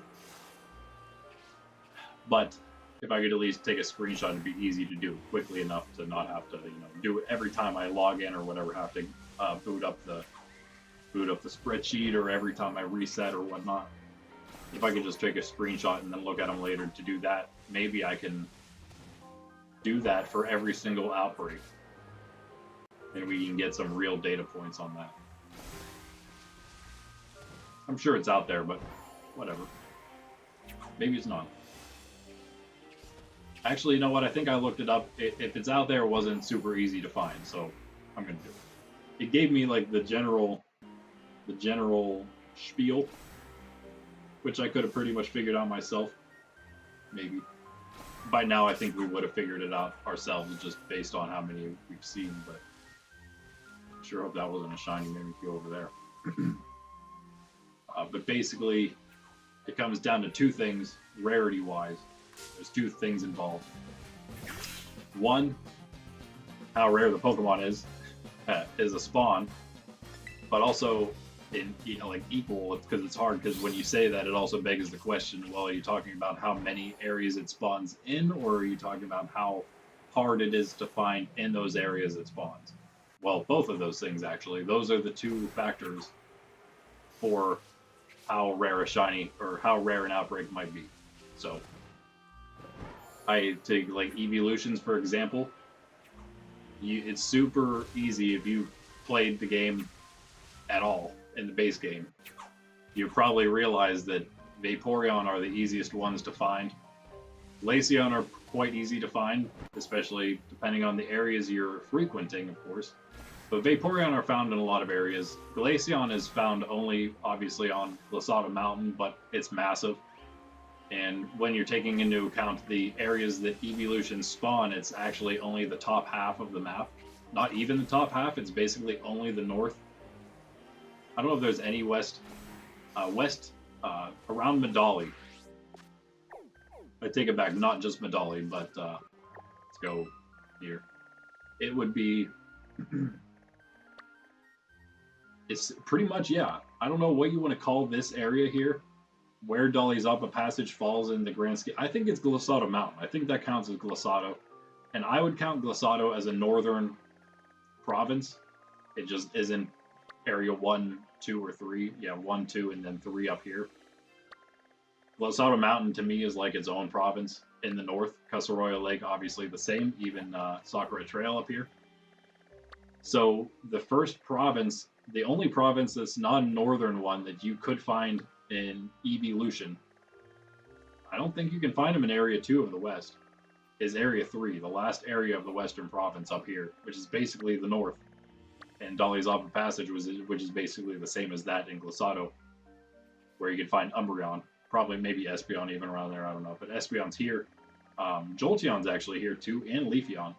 Very rare spawns though, so that's why I wasn't surprised that I've had so many Vaporeon and Glaceon outbreaks, by far the most, two most. And Vaporeon more than Glaceon. And again, that's because it's the most common in terms of how many places it shows up. It also does actually seem like it's relatively common as a spawn in itself. Jolteon does not seem common at all to me. It's also in a lot less areas than Vaporeon. And that's why I have never found a Jolteon outbreak yet. Never had one yet. But it will come eventually. It's not super, super rare, so we should get one eventually. Flareon, I finally had my first Flareon. I was just talking about that earlier. Took a while for that one, but I had actually mentioned, I think, probably the shiny hunting stream before I ended up getting it this week. Maybe it was last week's stream. I mentioned that I think that would be the next one of the ones we don't have yet. Flareon to me seemed like the next most common Pokemon evolution that we found. We've already had the Espeon. Espeon's maybe the third most, and again I've had that 3 times, I think, twice at least. I think maybe 3 times though. I've had Espeon outbreak.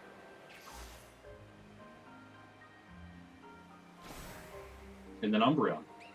Before Flareon, that was the only other shiny I had. I've only had 1 Umbreon outbreak. But it was the only other one I had. Now I had 1 Flareon as well. And that seems about right to me. I feel like they would be about tied. Espeon maybe a little more rare than them. And then after that, again, Leafeon, Sylveon, and Jolteon are left. And I really have no idea. Jolteon seems to me... I think Jolteon and Sylveon are the 2 rarest, seems to me. But honestly, I haven't seen that many Leafeon either, so... Yeah, I don't know. I don't know which one we're going to find next, but I'll be excited for any of them. Sylveon by far is going to be the easiest to see of those 3. It'll be maybe a toss-up. We'll see about the other 2. Leafeon and Jolteon both look difficult. I think Jolteon will be a little easier. It's kind of like a greenish yellow. I think it'll be kind of clear. Actually, I think Flareon might even be harder than Jolteon. They're kind of more of a toss-up between who's more difficult there. Leafeon, I think, might be the hardest. it's possible. We'll see. It's like almost only eye color difference, but there's also a slight shade difference in the color. But it's only a slight difference.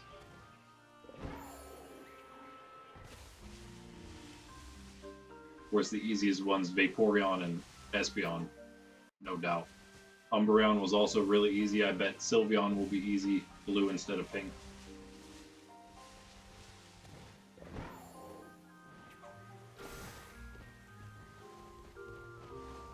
Did I miss somebody? This one? No. Flareon. I'd say Leafeon hardest, then maybe Flareon, then Jolteon.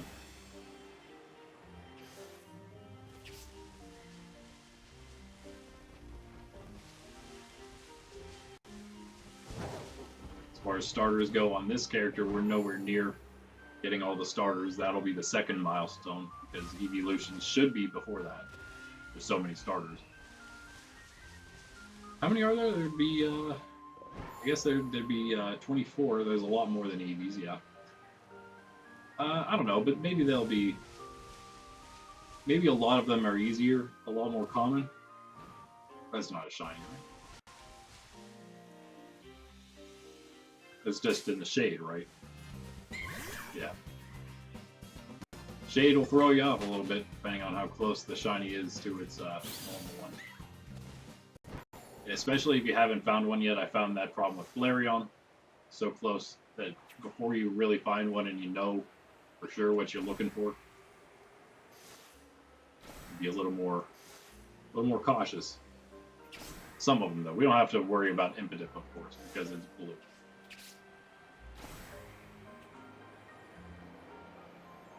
Blue Impidimp. Would really love to get one here. Should we call it if we don't get them during the sandwich? Should we go do something else for the last less than an hour? Maybe we will. I hate to do it, but I don't think I'm going to reset. I think maybe I will try to, I don't know, go shiny hunt in Area 0 or something, I guess. Why not? That'll be hard, but we'll try it. What do we have here? Oh, okay, I have a little time left.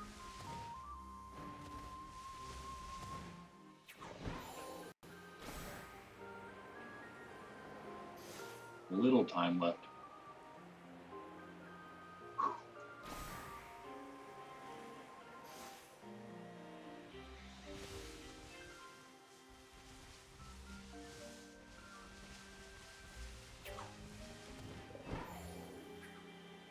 Yeah, we'll do that. We'll go Area 0. I'll have to go get more herbs, but that's fine. I mean, I don't have to do it before we do that hunt, just off stream later, because I'm almost out. But we have enough. In fact, we got enough for what? We got 3 more sandwiches we can do. So yeah. We'll do 1 sandwich for Area 0 and see if we get lucky. And after that half hour, we will call it quits, one way or another. So one nice thing about the sandwiches, it's hard sometimes to... The stream's nice because I can, you know, at some point I do just have to call it quits even on a regular hunt, but when we have the sandwich going, that's like, it's its own clock, so it's perfect.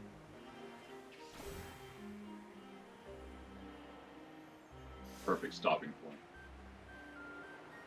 Trying not to use sandwiches too often, though. One, because I don't have a bunch of herbs, and I won't have to hunt them all the time. Because, like, I was hunting... I have so many because of all the raids I was doing. Why was I doing so many raids? I don't know. I guess I was doing them to do them.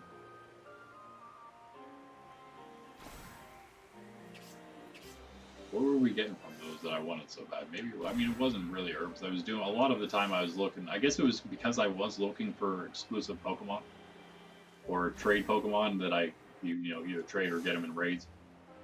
And that was what I was doing most of the time. I just ended up doing a lot of the raids anyway. Even if I didn't, you know, need them, I was just doing them to do them. Literally doing all the raids. And basically in Kitakami, not all Paltea. I was only doing Kitakami raids. Or Blueberry, I think we did that for a bit, but it was mostly for a while I was doing all those Kitakami, you remember.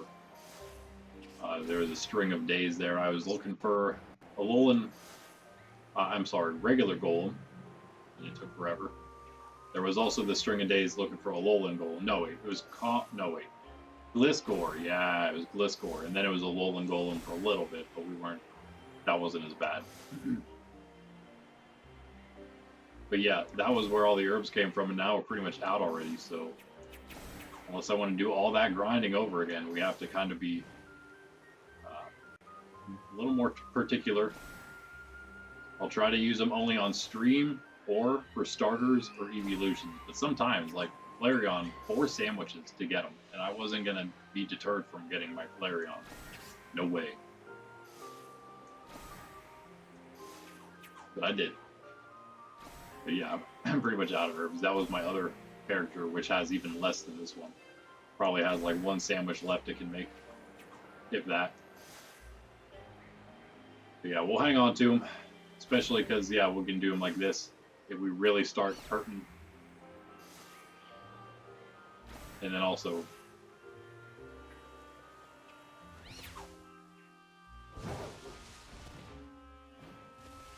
especially for like Area 0, stuff that we need to sandwich up if we're going to have any chance. I mean, sure, we can walk around randomly and hope we find a random shiny with just the shiny charm in Area 0. I've gotten one before. I got a Glimmora, but it wasn't that's not a Paradox Pokemon, so not as useful. But at least I don't have to hunt a Glimmora down. Yet. Because we'll have to get well, I guess I won't have to do them at all. I will probably just get one to use it someday, maybe, but especially because this is the game that came out. I think there's something to be said about maybe getting a shiny for us to be using from all the actual Paldea Pokemon, the new Pokemon. But we will have to get a Glimmet at some point. That'll be more annoying for sure.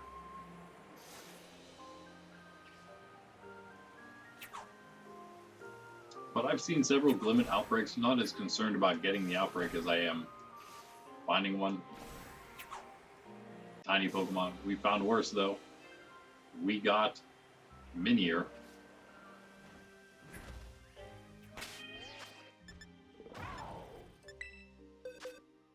In case you want to check it out. Where is he? There he is, right there. Boom. Yeah! Toughest one, right? Toughest shiny to find.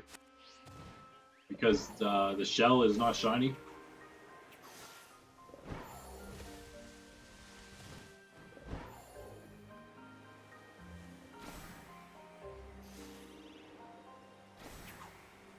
I guess the shiny's always black with multicolored speckles like that, right? But it will say whatever, like that one was the green one, as you can see on its icon. That doesn't change to shiny version. It would also say that if you looked at it closer somehow, it would tell you the variety, right? Don't think I'm too concerned about. I still hunt them down every now and then, the shiny Minior outbreaks, because I just knock them all out and hope I get lucky. Don't necessarily need any more, but it would be interesting to be able to get other colors of shinies that are the same color, but technically different color.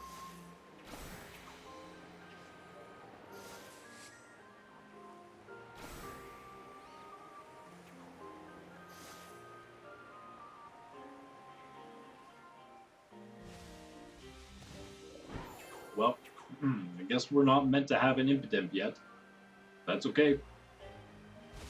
The nice thing about this one was, of course, that it's a basic Pokemon. It's nice to get the basics, because then you don't have to worry about the little ones anymore. You get the little ones out of the way, you can just go for Morgrim and Grimmsnarl, and then if you want some extras, you just go for the big one. Just go Grimmsnarl. If you get one Impidimp, we'd be happy. Great. Maybe I wouldn't use it. Maybe I wouldn't evolve it. Maybe I would just put it into the dex because of that exact reason. I think that is what I would do. If we found one. And don't worry, I'm not done looking, because I'm gonna keep probably today. Yeah. I'm gonna do today as well, the rest of the day. If I can't find them today, then I'm just gonna reset my clock tomorrow before I log in, so then it's back to normal. Get my resets for the day regularly, clock back to normal, and then if I, just like I said, reset, not save and reset until I get the outbreaks I want for the day. But not Impidimp, unless we get another one, maybe.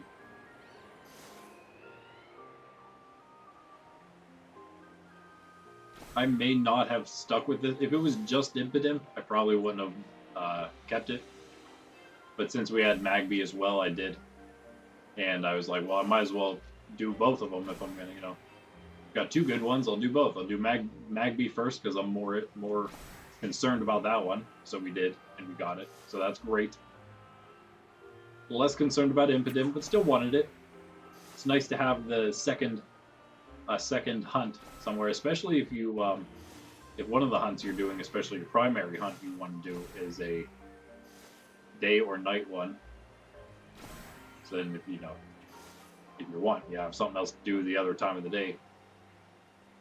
Especially if it's in the same area, because sometimes the clocks are different, so you can get thrown off or sidetracked a little too long and forget that you missed some of the day. Espeon and Umbreon, of course, are those types. I sure hope that was a hat, some kind of hat over there in the distance. Okay, that's that, guys. No Impidimp for us on stream. Hopefully I can get luckier today, later. We shall see. For now, though, let's fly to Area 0. And we'll see if we can get lucky with that. That'll be fun. It'll all be worth it. It'll all be worth it if we can get a Paradox shiny, especially if we can get some Iron Hands, the one everyone likes. I will be right back.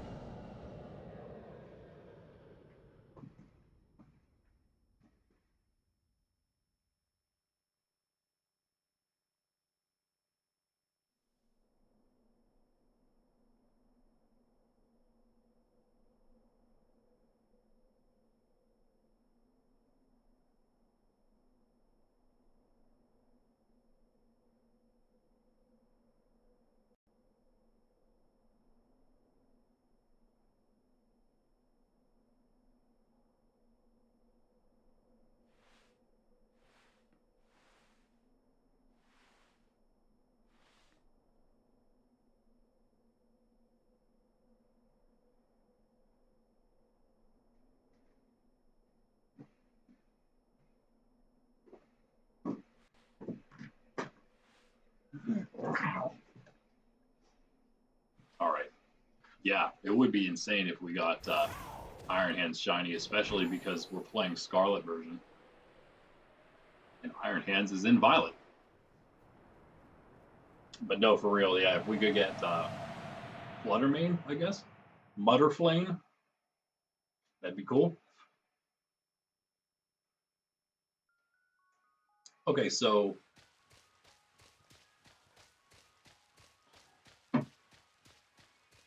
Fluttermane and okay, hold up. Let me. Wow, a Girafarude. Let me check out all these shinies, what they look like, real quick here. They're in order, so that makes it easy. Except my phone wants to close the page that it should just be on, which is where they would be. But no. Make me reset it.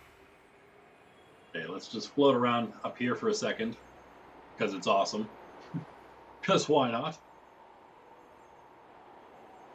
As I get out of here, checking out Magby. All right. Oh.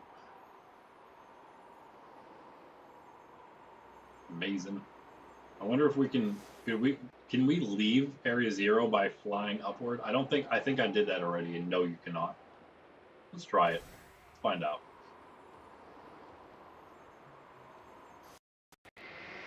Yes. Yes, you can. That's hilarious. I love it. What happens now? Are we standing on the ledge, I bet? I can only imagine we're standing on the ledge, or like in front of the... We're even in front of the thing. Yeah, we are. Okay. Yeah, because that happened. We flew our way right back up to the ramp, which we can fly our way to like this. Can we? Oh, no. We might bug the game out if we do this. Let's try it. Oh no. Oh, never mind. This is I guess this is a place that's just here, huh? Okay, never mind. Take it back. No game bugging. Hope this doesn't freak any of you out. Give you like some kind of panic attack.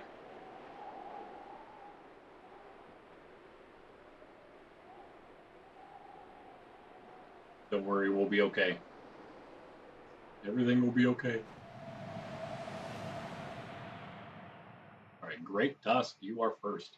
Great Tusk is the easiest to see, probably, of all of them. Should we start with Great Tusk? Okay, so he's ground and fighting. It's possible we can attempt to hunt two at once.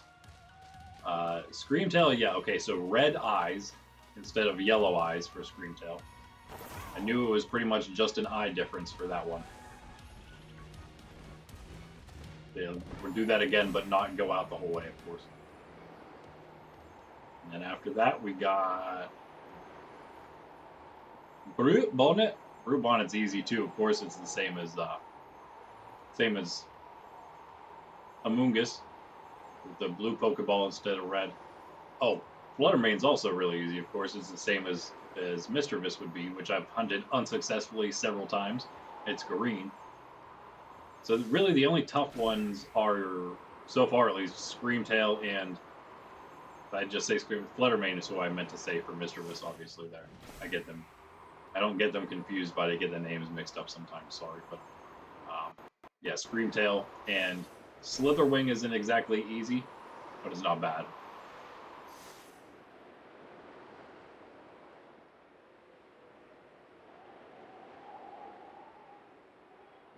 Sandy Shocks is just like Magneton. That would actually be pretty easy too, especially because of the places Sandy Shocks shows up. Electric Ground.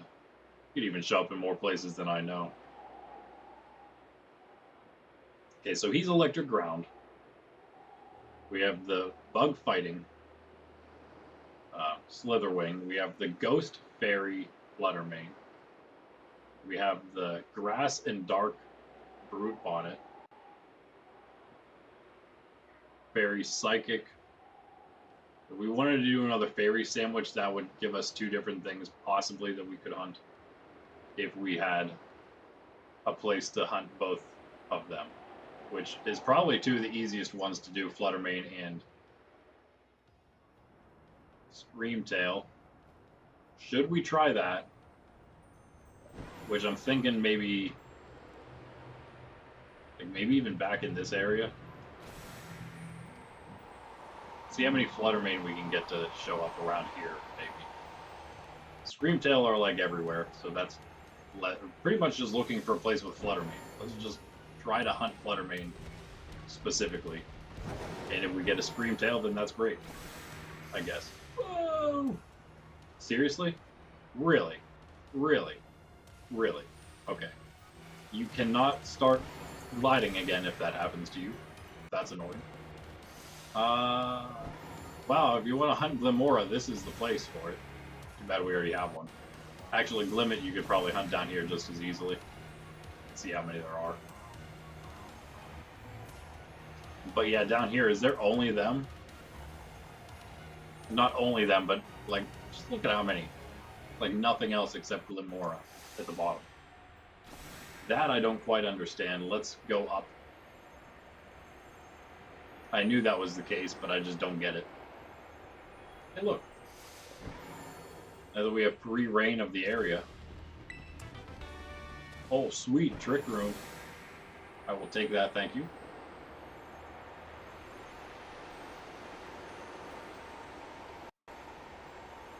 But there's an item there we didn't get. Maybe we did. Okay, we're also seeing Brute Bonnet down here. I know Great Tusk will be all over here.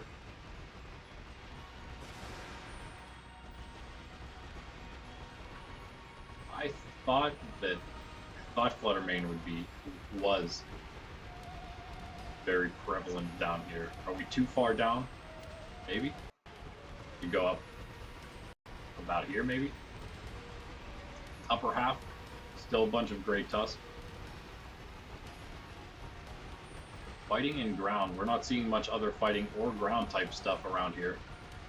It would just be Great Tusk, wouldn't it? Oh, I take it back. Nice. That wouldn't be a horrible thing to find randomly either. I have one. I have a Gabite shiny, which I love, and would love to evolve too, because Garchomp is amazing. But we'll see. Eventually. Need another one still, though. Ooh, a lot of group on us here. Interesting. Where are the Fluttermane? Are they higher up? Look at all these Screamtail, that's crazy. We don't have the Fairy Sandwich going yet or anymore.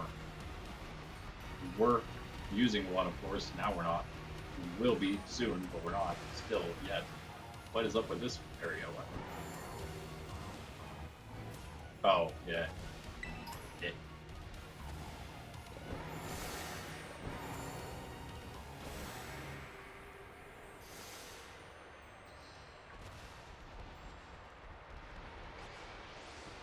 Oh, there's another ground type.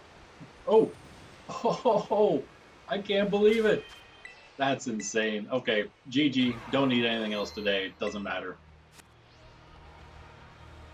I cannot believe it. Speaking of Gabite, Gabite, hello. Alright, got that one too. But I was talking about another Gabite. Now we can't evolve the Gibble, obviously.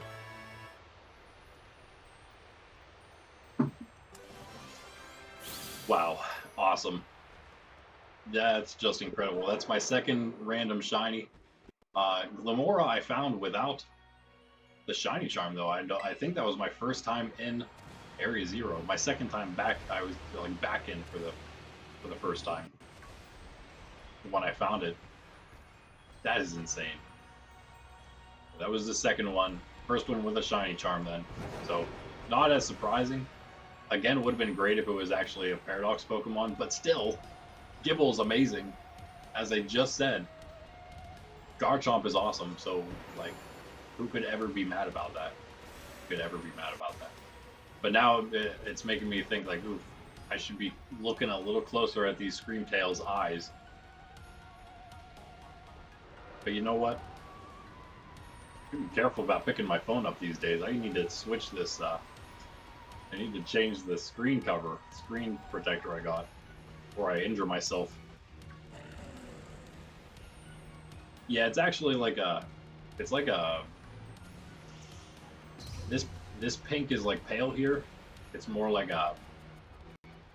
a purplish pink color. What in the world was that? Was that a Screamtail's tail or something? There was something red in there, wasn't there? It looked like a Magmar. Obviously not, but what could it have been?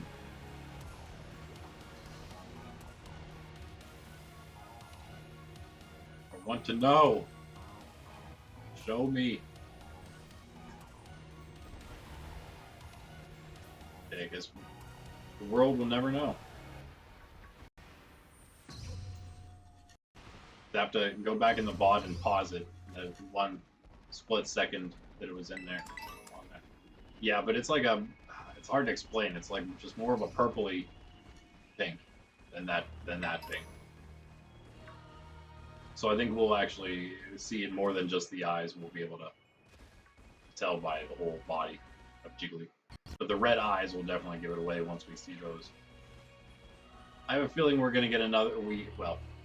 We're probably not going to get another, but if we were to get another random one, it's still not going to be a Paradox. For whatever reason. Okay, let's try this cave then. This is what I was sort of thinking would be the good idea. Now the problem is, do we get Espion? Do we get the... This is the wrong cave, but that's alright. I don't know if we get the Screamtail in the caves. Where? What? Oh, cool. Protein. Protein shake. Diglett hiding back there.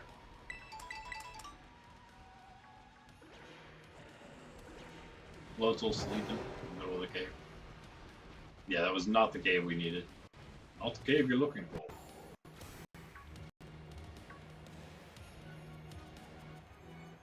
I just don't think Screamtail show up in there, so we're not going to get both of the fairies in the same area. I could have swore, though, that there's a spot with both of them. I could study this a little more.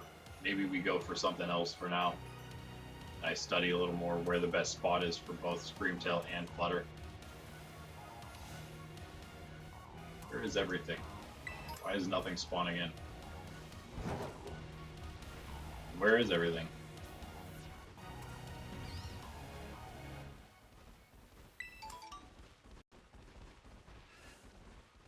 Like kind of hard to tell, Shiny.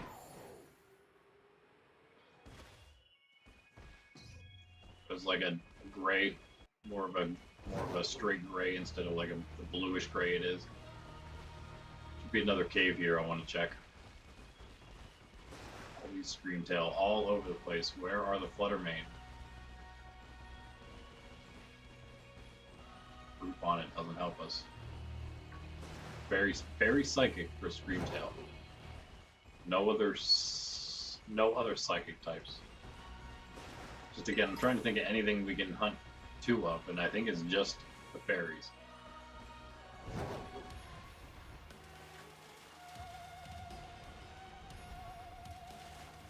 Yeah, it looks like we're gonna be about 4 hours if we start sandwich soon here.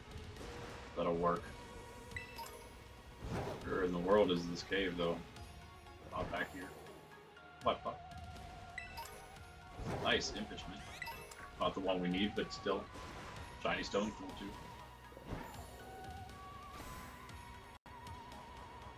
What? Laying too close to you. Oh, here we go. Right. But what am I thinking? Are we too low? Yeah, maybe.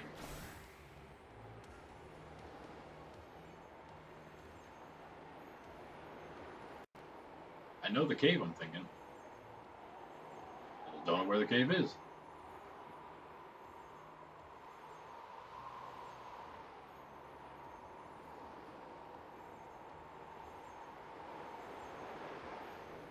I suppose it was could have swore it was right down there. Down at the bottom of that by the waterfall. I think it was this.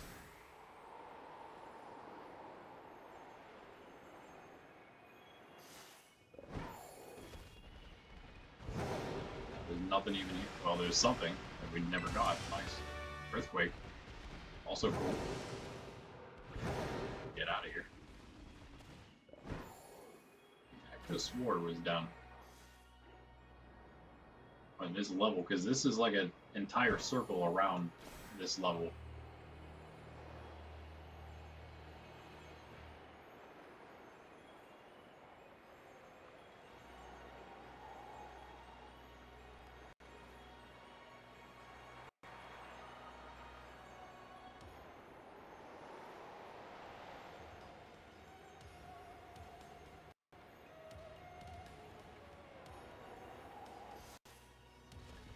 Hi there, Stomping Tantrum.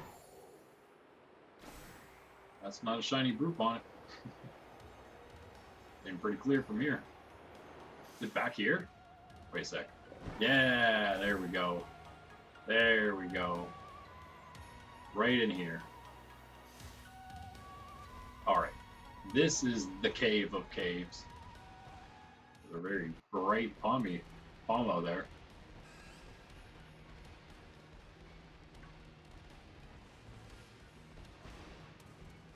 That one's in a wall. Sneasel. Okay, this is where you're going to find Roaring Moon. And I mean, look, we have not seen any Fluttermane. Yo.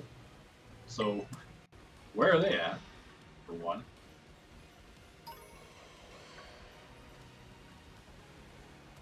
We do Roaring Moon here, but I would rather do, oh.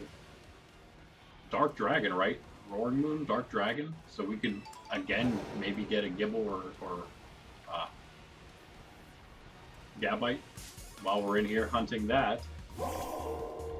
But seriously, where's Fluttermane? This is crazy. I haven't seen one since we've been in here, have we? Now, I could have swore that toward the bottom is where you're gonna find them as you're going down in the cave. I was wrong. Do you find them in the Underdepths at all? I cannot remember what the Underdepths are. Yo, what I just remembered about the Underdepths. I think there's something extra there that you can't get to. Well, actually, you might be able to get to it before, during the story, but I didn't do it during the story, so I'm gonna have to go back right now and check it. And we will check if you can find Fluttermane at the same time. By the way, yeah, I knew we didn't do that yet either, so that's nice, I guess. Extra stuff for us. What even was that? I saw the bright powder we picked up, but I missed the other item. Oh. Wow.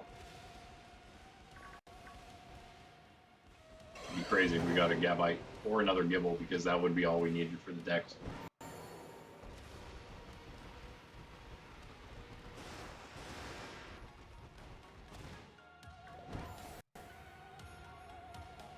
Out of it. Oh wait, look at this. Check this out. Oh hey, that's what I meant.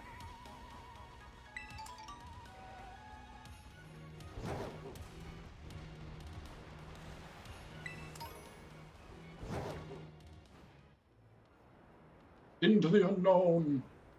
Can we make it past this? Wait, I want this. Take it back. I think we would have made it past that ledge, though.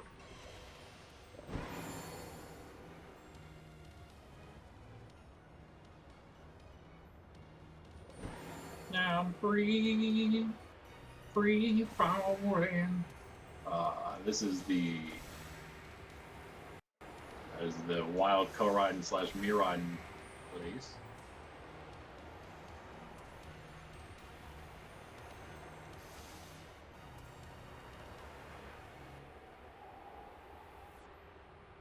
Okay, this is the thing.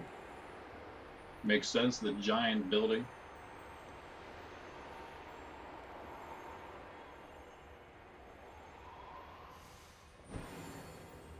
A lot more Fluttermane there. I mean, I'm sorry, Screamtail. Only we could find Fluttermane up here. This would be a perfect little spot for us. But no. Actually, I'm very curious. Can we? It's a little crazy because of the whole, double vision thing going on, but we can't host a picnic here anyway, so it's not a good area. Who cares? It's not picnicable.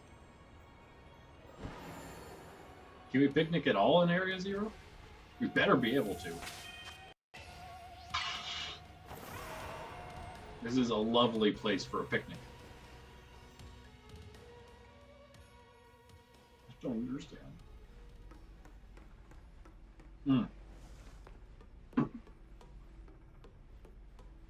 Is this always going to take us the whole way down now, or what? Or did we need to put the Scarlet the book in first or something? We'll find out. Okay, cool. We're in the bottom. There's the research desk. What can we see here? Oh, cool. We can read the treasure in the Stellar Terra type, Area 0 Underdepths, a journal entry. A journal entry? While investigating hidden treasure, I found myself suddenly transported to a great height near a lake that smelled of sulfur. Based on temperature and humidity, I believe it to be the eastern lands I've read about before, and there a child gave me a white volume. What? A white volume? Eastern lands? Kitakami? The Crystal Pole? What white volume are you talking about, though? What child? Same thing over here.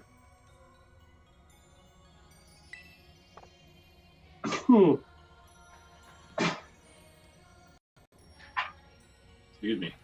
And thank you. Okay, so actually probably a lot of stuff we can. What happens if we go down here? Okay, nothing. Can't even go on that ledge there. Good to know.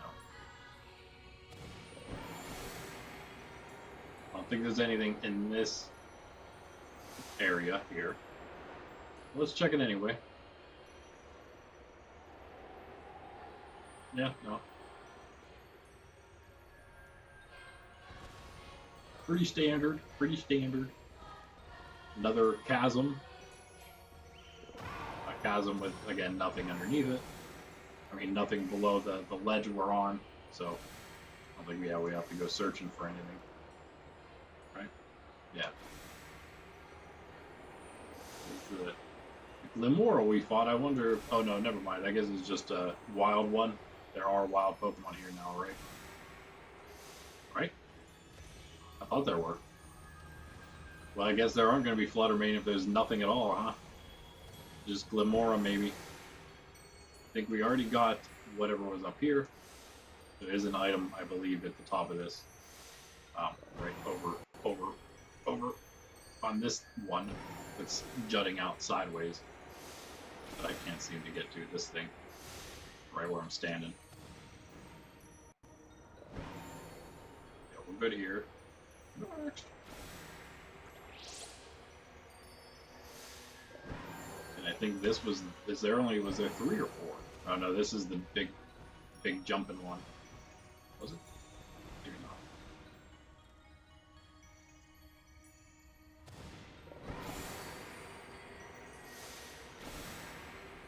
Yeah, I don't think there's anything up here. I take it back. This is what I was talking about. This is what I was coming to see. But how do we get in there? Do we take out Carbink? No. Nope.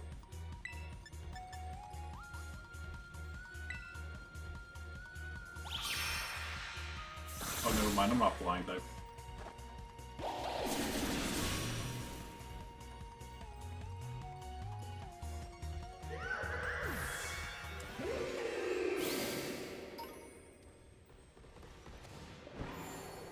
Okay, so that is interesting then. Maybe I believe this is the way to get to the puzzle in this area. So is there another Terra Pokemon over here somewhere now? Mora here. Not a Terra one though. It's gotta be a Terra.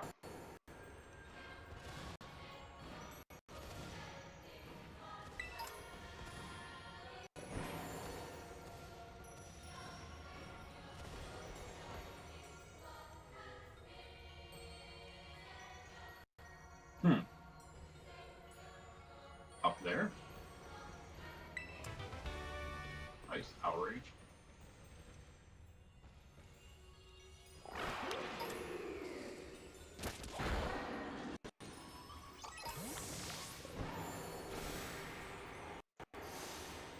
Not something here, right?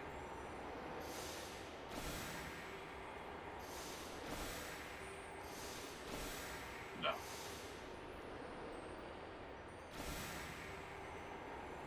But here, there's also nothing.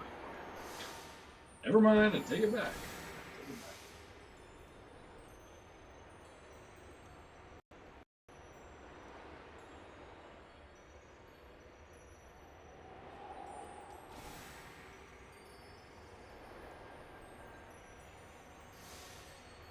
I think we searched all this when we were here. We can fly, of course, but there's nothing to fly up to, so.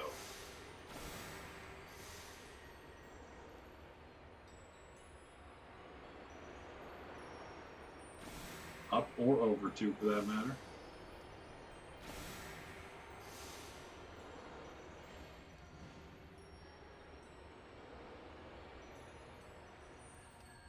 Is it just there? No, there's definitely something there because there's Pokeballs behind that.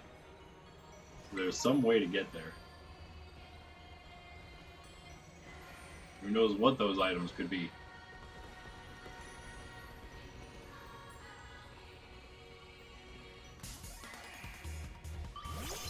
Okay, hi down there. Oh, thought it was a little crack, but I guess not.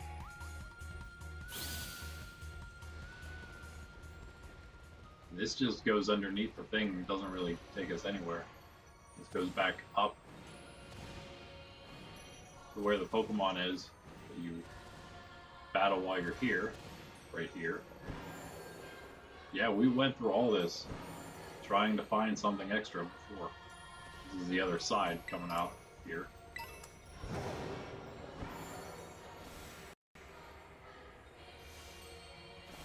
Well, I'm rightly confused. We looked everywhere. Unless there, I don't know. Unless there's something in the back now. In like the last room, instead of Terapagos. Did we ever even look in that room after we beat him? Do we even have a chance to look in that room after we beat him? So let's find out what's there now. It's right through. No, wait. I guess there's one more passage, right? We have to go through the water first. Right? Yeah, there it is. Okay, some more fake. Probably more fake non-ceiling. Ceiling. Won't know until we get up there, though. Yeah, I'll say that's a fake ceiling, all right.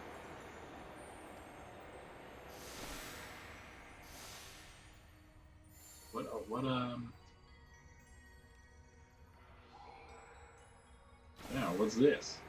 Oh. Whoa. Nothing again, except almost sending you off the side of the ledge. Wait a second. Wait a second. Yeah, this is definitely not normal. This is definitely here for some reason. Stone Edge. Really? Is that the reason? Or... interesting. Is the Terra Pokemon on the other side? It is. Oh, it's a Garchomp. Speaking of, I think I want this, maybe. Why not? Why not? Terra Garchomp. So we gotta just talk to him. Like the king. The king of the castle. Cool if it was just a static shiny, wouldn't it?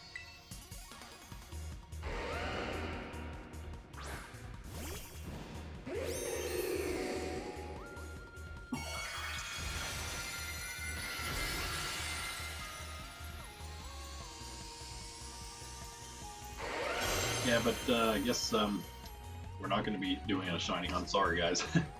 Almost at 4 hours now, so whatevs. Cool though.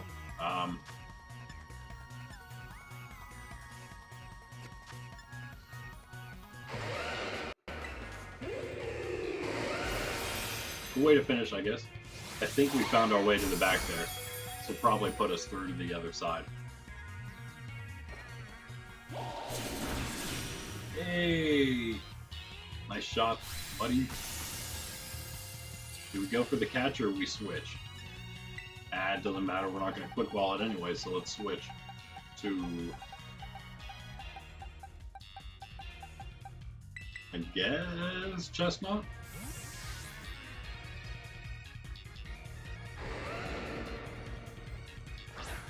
Yeah, not the best against Earthquake, I guess, right? And takedown. Oh, don't knock yourself out, bro. Don't knock yourself out. Okay. Be able to... Wait a second, I can't catch him? No, I can't catch him. What is that about? Nonsense.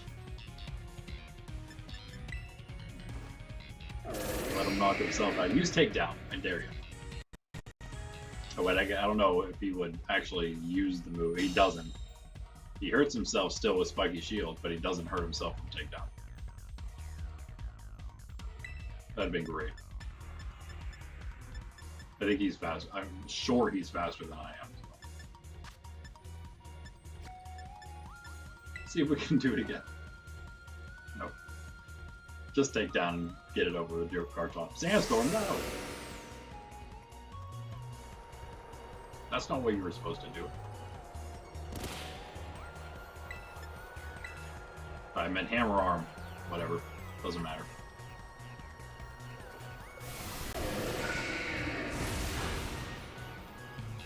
She didn't really do much to us though, right? It only did a tiny bit to him. Cool. Sure. Maybe. I think we'll just stay with what you got.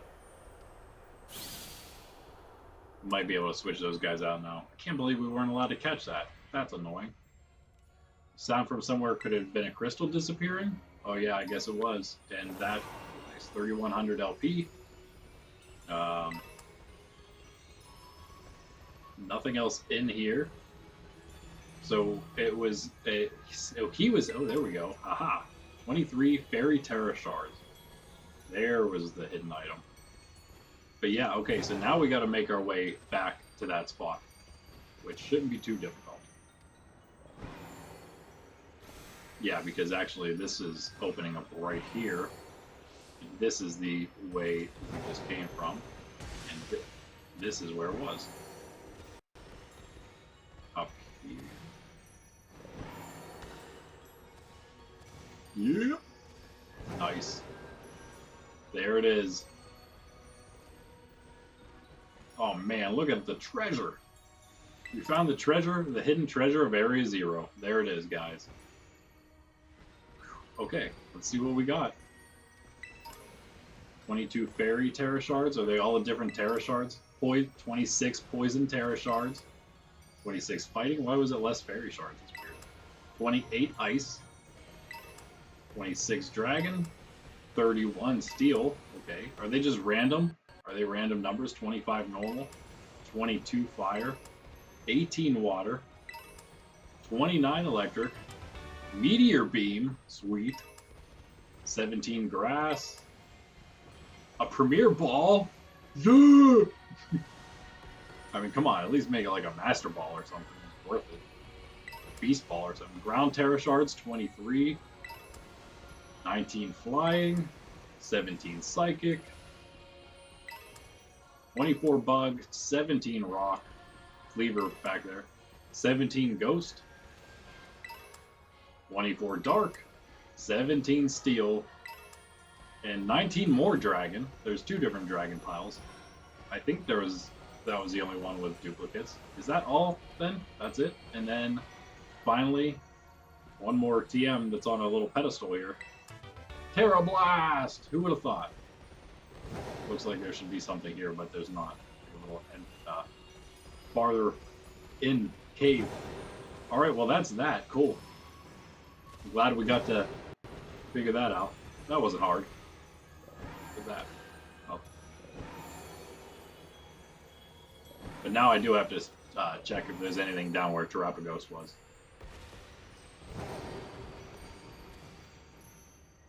Don't worry about any of this now, right?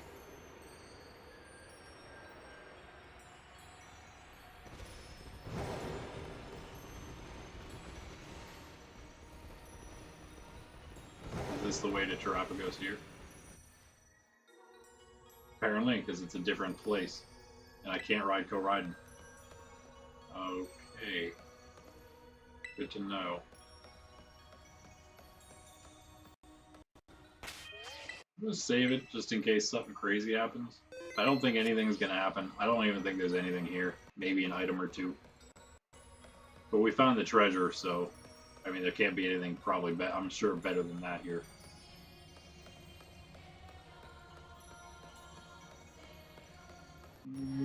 Absolutely nothing.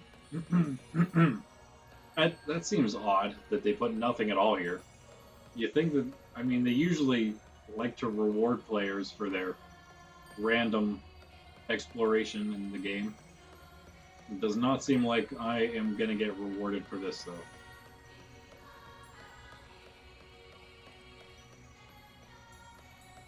Can't even like climb up anything at all. Like it's all, everything's too steep, even if it shouldn't be.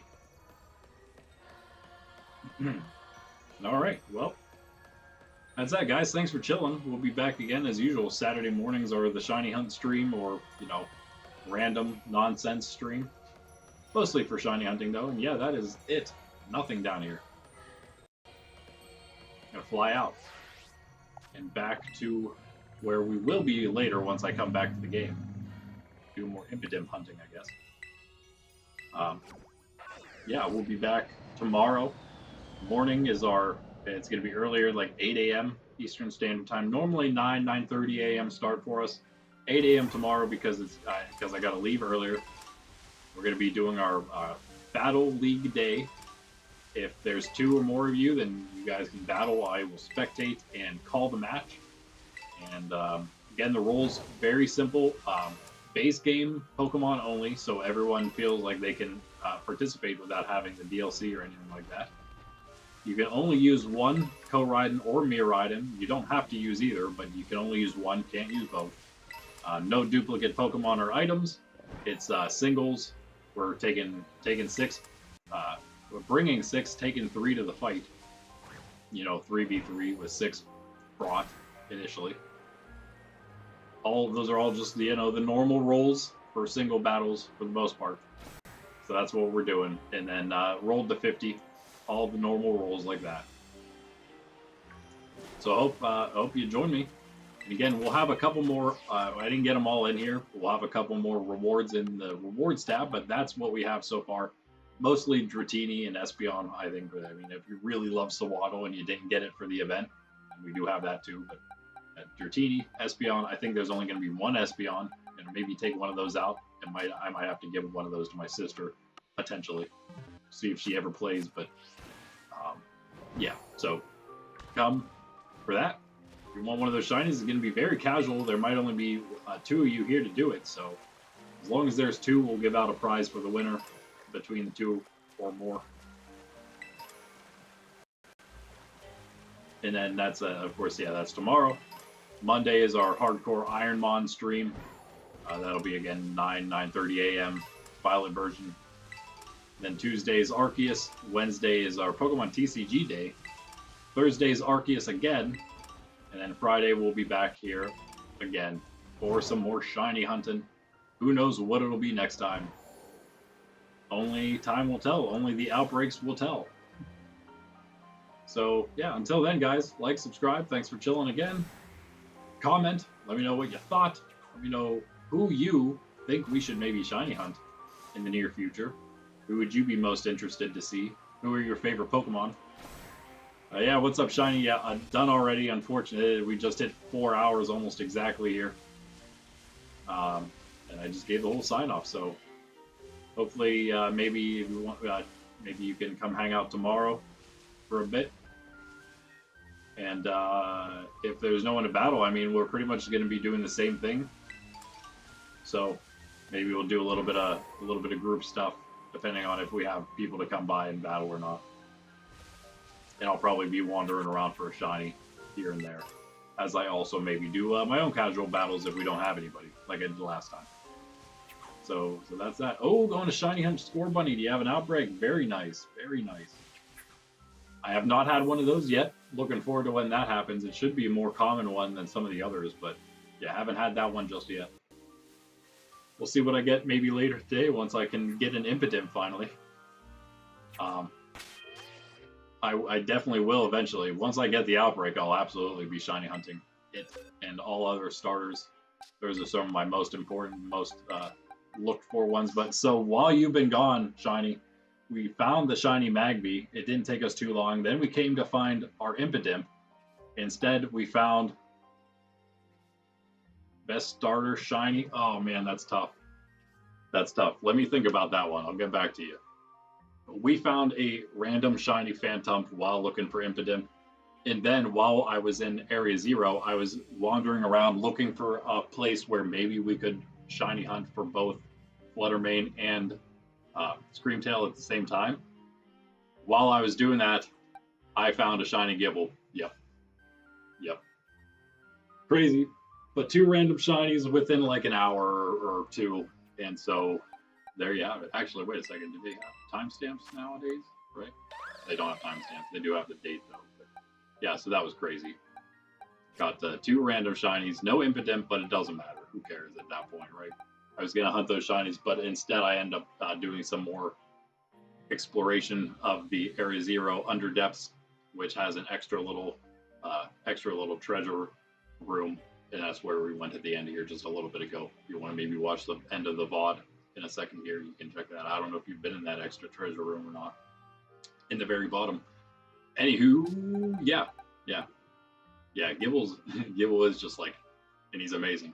I love the colors too. That's really good. I have Garchomp already as well. You've been in there with all the, yeah, it is great with all the Terra Shards. Yeah, just made it in there. We do have, where are you? Oh, he's actually pretty early on in the decks, isn't he? We'll have to add the new ones in, of course, but in the meantime, there he is. Gabite from a while ago. I hunted that. Actually hunted that one. How do you properly shiny hunt? Hunt them down until you get that 3rd message. The first one says the outbreak's starting to go down. Second one says it's definitely getting lower. And the 3rd one says there's not many Pokemon left in the outbreak. Once you get that message, you stop knocking them out. Auto battle, by the way, to get to that point. It's about 60 plus. Once you hit that last message, you stop auto battling, because if you do many more, then you're gonna end the outbreak completely. Once you get there, then you want to just keep respawning the Pokemon in, whether it's whether you do it like with the picnic, which is the picnic's the safest way. Yeah, pretty much just wait. It's a waiting game at that point. The picnic is the safest way because you're not going to be accidentally despawning something as you run away. So then, yeah, you just wait until you get it. Shiny Charm. I would suggest getting the Shiny Charm if you don't have it. Just need to finish the Paldea Pokedex. And that's that. Yeah. Was not lucky on Impidimp. Yeah, I do hope that I can find one today at some point later whenever I come back to do a little bit of this when I'm doing some video editing probably. And then I can reset and maybe try for something else later tonight. Who knows? We shall see. See ya. All right, yeah, that's it. I will catch you guys later. Shiny, nice chatting with you again. Maybe we can do some group stuff tomorrow morning. Until then, guys, Randy, Nurse Templar, and Sydney. Looks like she's ready to do something now because she knows that we are signing off. Peace. You're too smart, dog.